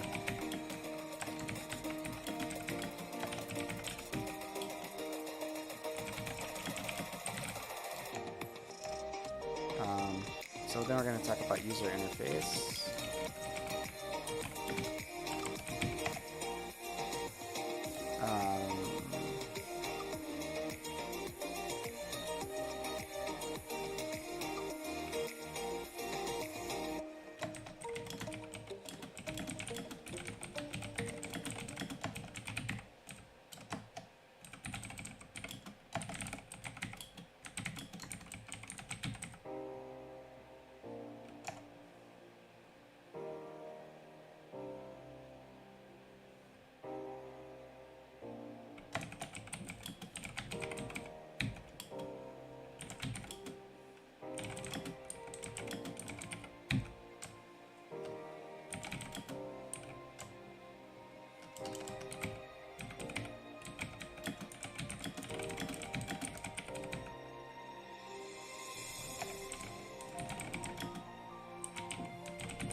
Hey Vanster, what's up? How are you doing? Just working on some patch notes. And also as I do them, I'm like, I gotta add some more shit to the game. Game was released on Android, game is compatible with Steam Deck, updated Mac and Windows versions. All UI is now compatible with touchscreen, gamepad, and keyboard. Swipe gestures work with most menus. Just setting. What is UML? On-screen joystick and buttons visible when players are touching the screen and hidden otherwise. Option for FPS sync and FPS display have been added to the options. It's a bit redundant. A full screen option has been added to the game. Full screen setting. It's been added to the game's options. Unified modeling language. I don't even know what that is. The full analog movement.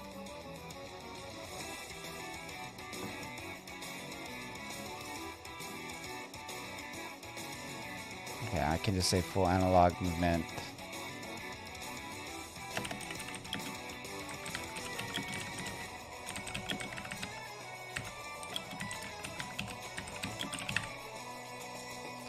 Full analog movement added, compatible with gamepad and touchscreen. Characters. No, not the full. Characters on screen will walk and run depending on analog input. New content, new airship scene. Look at my videos. Maybe that'll give me some more ideas. Things I added. Oh. I think.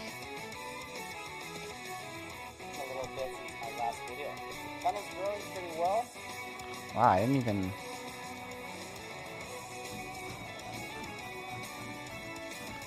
Timed button attacks were added after the...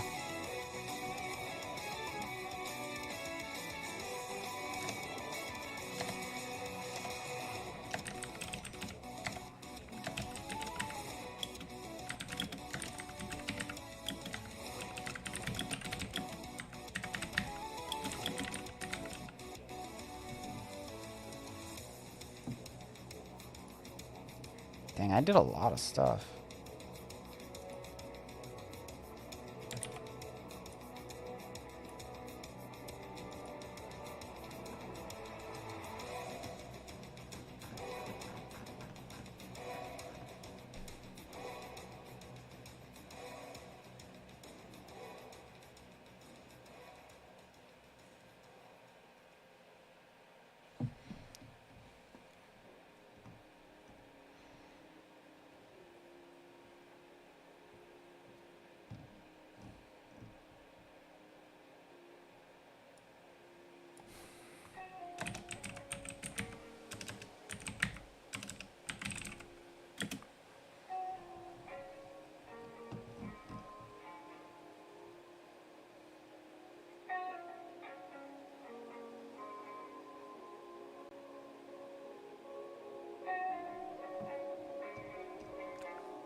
You know, actually, I'm looking at this and I'm like, man, the last patch actually didn't have that much stuff.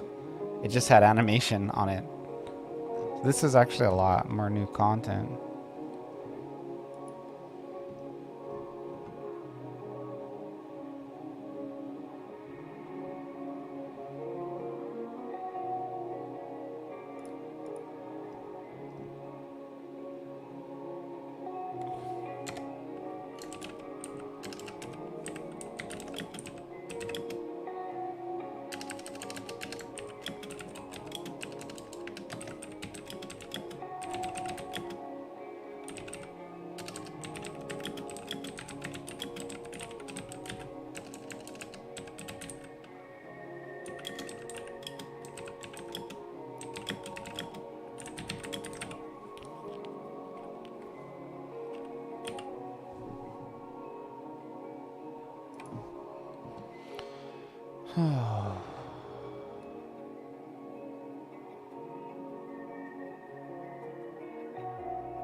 So this would be Familia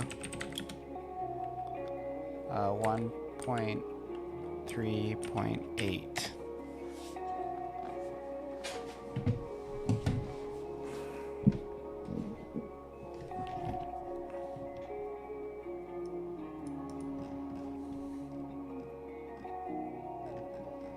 There's actually a good amount right here.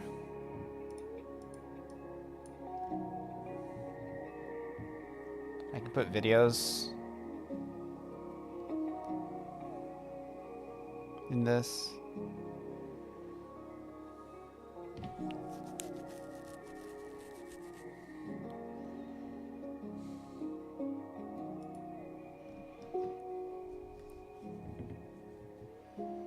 Okay, I think I'm gonna go to sleep, but I have an idea of everything I need to do. So I have this, right? This is all patch notes.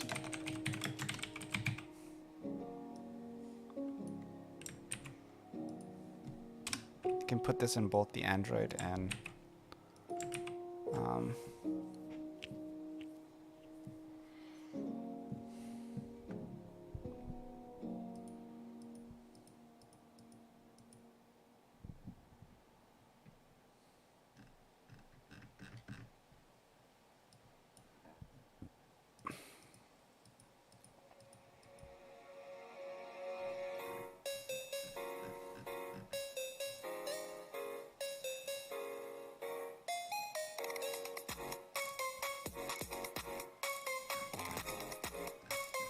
so this is it. Like, this is what I need right here. This is everything.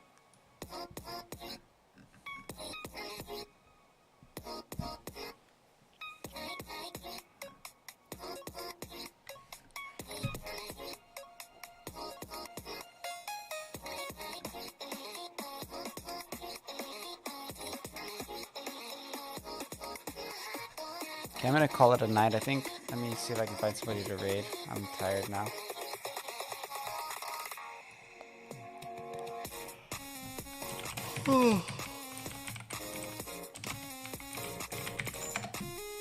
Have a good one.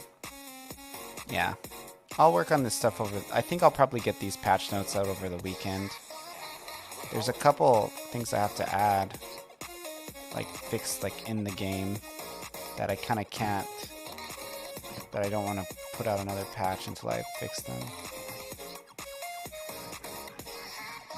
I should probably go through and bold those right now. They're like just the things that I'm not okay with not having them on.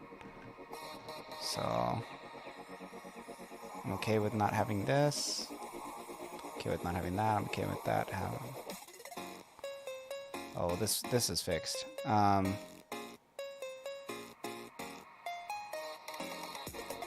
Well, it's not fixed, but I know that. So let's rephrase this.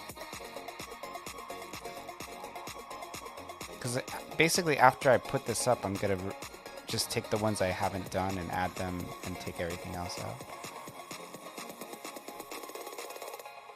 Oh, I did that. Disabled running menu.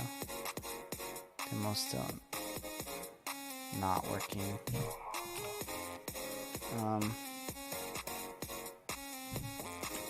I want to get the demo working. That's frustrating that the demo doesn't work. I might have to create another build.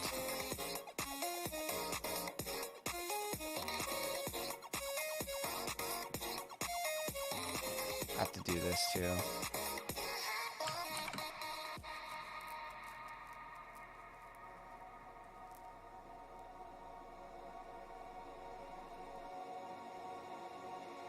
Do this too.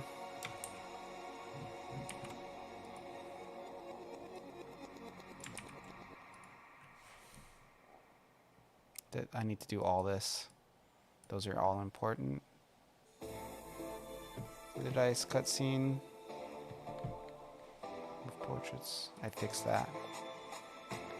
Fonts for dialogue. Wrong font. I think I fixed that. I'm not gonna even say that I did.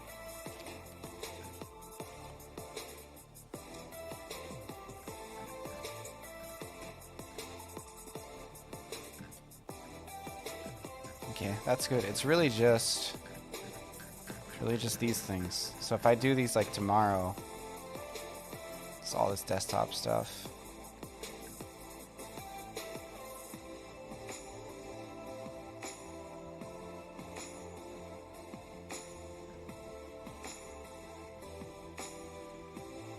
I want to change this too, all that stuff. So all this stuff that's bold, I'm gonna do that all tomorrow after I get done with work. And then I'm going to post it.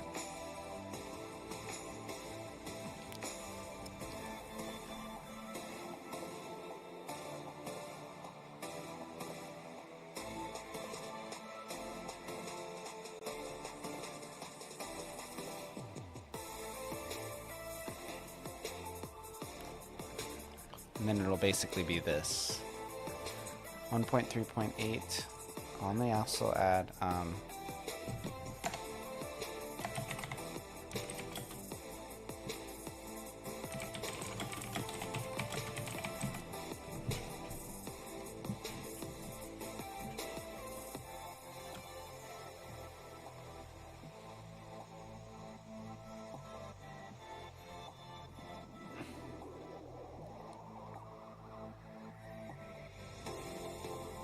okay. I also want to move the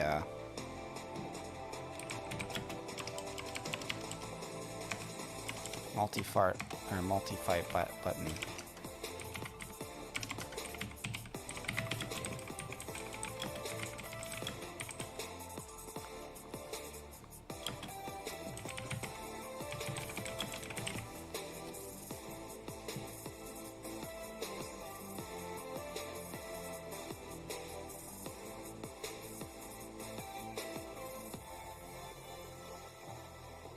So this is all the stuff I gotta do tomorrow.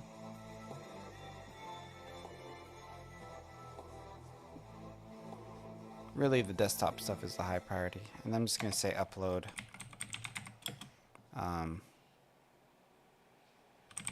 New version with patch notes.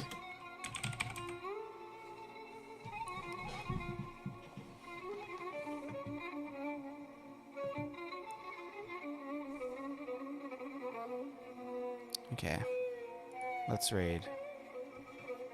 Do Mercenary Mage. Probably Mercenary Mage, yeah, that looks like the one.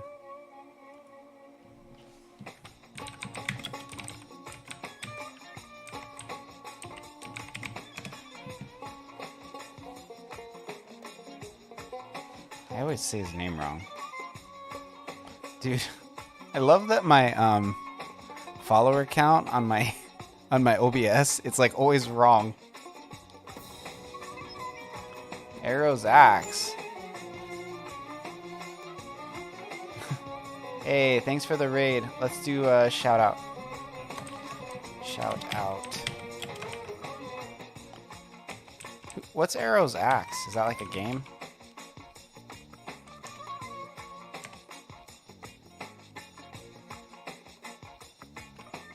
Did I do that right?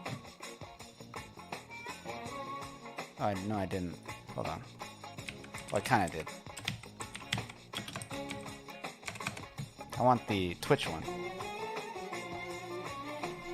acts of the Ero acts and the E of pain. Came for some raid shenanigans. Thank you for coming. I was actually kind of ironically on my way out. But I'll tell you a little bit about what I'm doing. I recently released my game on Android. It's been on Steam for a while. It's a retro RPG. You know, it's a modest game. It's had a very modest level of success. Damn it. But yeah, I think I have 48 followers. So if I can get 2, this could be my 750 followers landmark right now. If any of you want to help me with that, I would very much appreciate it. But getting to 750, in my opinion, is a huge landmark. It's like the biggest one since 500, I guess. And then like 250 before that. Brainode Games, thank you for the follow. Appreciate that. I feel like I'm gonna get another one. What do you guys think? And that way I think that I can probably go ahead and add it to here. I can add it to my milestones. My last follower milestone was in March 2nd, 2021, when I hit 500 followers, which was a long time ago. So I have not been gaining a substantial amount of followers as is recent, you know. I almost want to just put that I have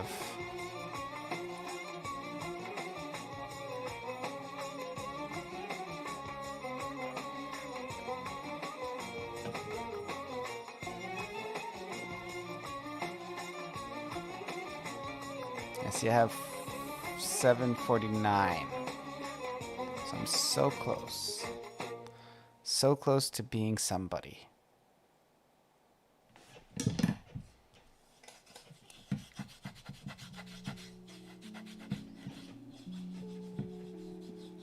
Okay, now that I've scratched my back, I am going to go ahead and raid. I guess tonight is not going to be the night that I say I hit 750 followers.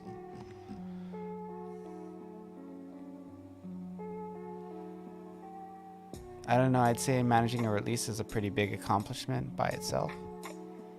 Oh no, yeah, for sure. That's my main thing. I'm not really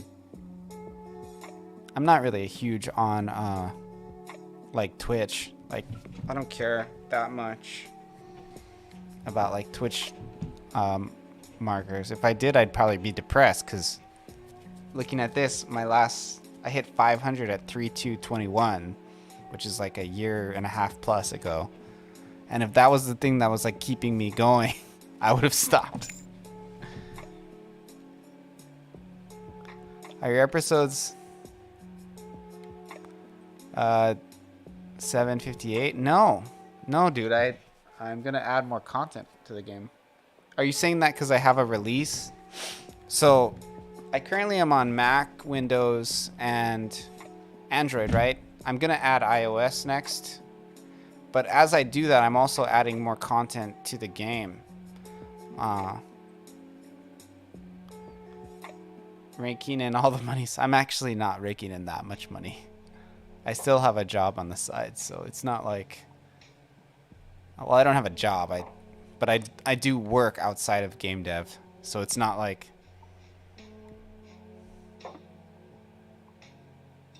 Raking in all the monies.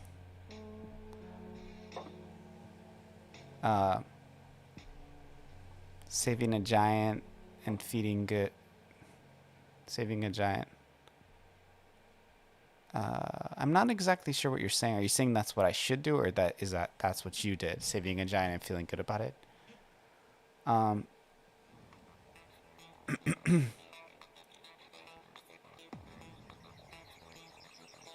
But yeah, I got the game on Android, which was an accomplishment because it's hard to do a mobile game, and I've always wanted to release a mobile game. It's an RPG, so I feel like a niche mobile RPG that doesn't have like in-game transactions up your butt. It'll get some. I've already gotten a couple of positive reviews. I actually have it on right now for free. I intend to charge money for the Android version later, but I actually don't know how to. I haven't figured out in the back end how to make the Android Play Store make apps cost money yet. So you'd think that'd be like an important thing.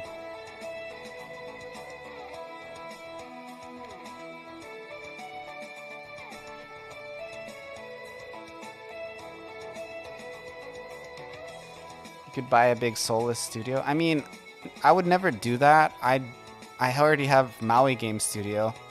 Like, I guess I could, like, buy another brand to import it in, but I like my own properties already. Like, I don't really want to take over another property. That's not really a goal for me. Like, I don't want to make a Pokemon game, or a Dragon Ball Z game, or a Digimon game, or I don't want to make a game in the Final Fantasy series, or I want to make my own property, which it's not really instant money. It's not like you add water and you get money, but you know, I'm more about that. You know, I think an Avatar Last Airbender RPG would be really fun. If I had that opportunity, maybe I'd do that. But yeah, I'm more about doing my own property. Like, I don't really want to make... Like, I've never had interest in making fan games or anything.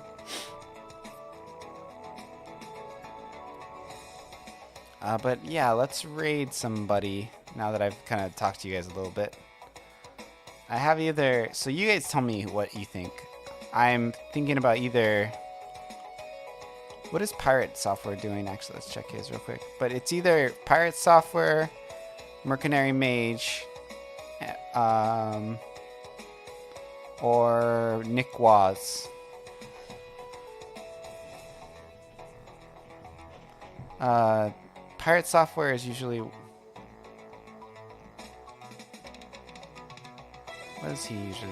What's his game look like? He has a game called Hearthbound, which is relatively successful. It's already 1,100 reviews, which is pretty amazing.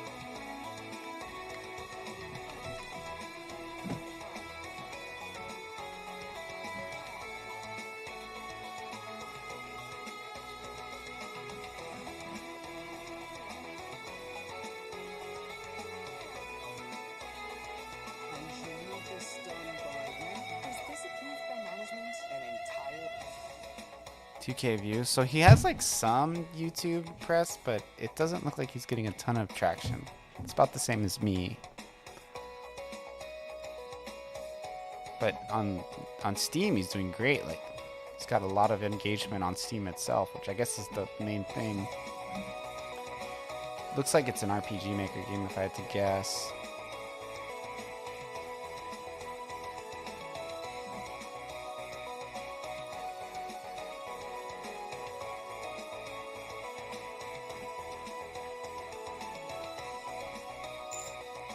I think I played a demo of Heartbound, yeah. It's pretty impressive how much he's got. Should we go visit Pirate Games? Pirate Software?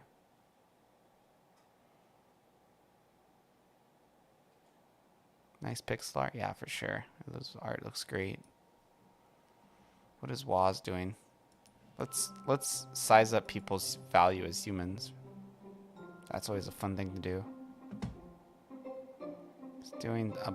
Okay, so this is like a bunny he was making for like an app. So that's what he's working on. Then there's Mercenary, who's generally I find mercenary. I hate mercenary. Is that like the British way to spell it? Mercenary? Because in English we write mercenary. But he writes mercenary. But he's not English. So I feel like he's just like being strange. I think maybe we go pirate software. Just for tonight. I like both those other guys too, but I've rated them relatively recently.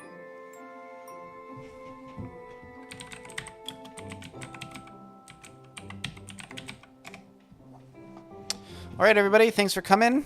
Don't forget to check me out on YouTube, Instagram, Twitter. Instagram, I'm 8 away from the 1500 mark. Here on Twitch, I am 1 away from the 750 follower mark, which is crazy. It's a huge landmark. I think within a few months, I feel like I'm going to hit that 1,000 mark, which will make me a real Twitch streamer, I guess. I don't know. Maybe not. But in addition to that, we got... oh, Burden can't get anything done chatting with chat. Yeah. He doesn't stream super duper often, though, so I feel like he's getting his promotion, his marketing worth out of it.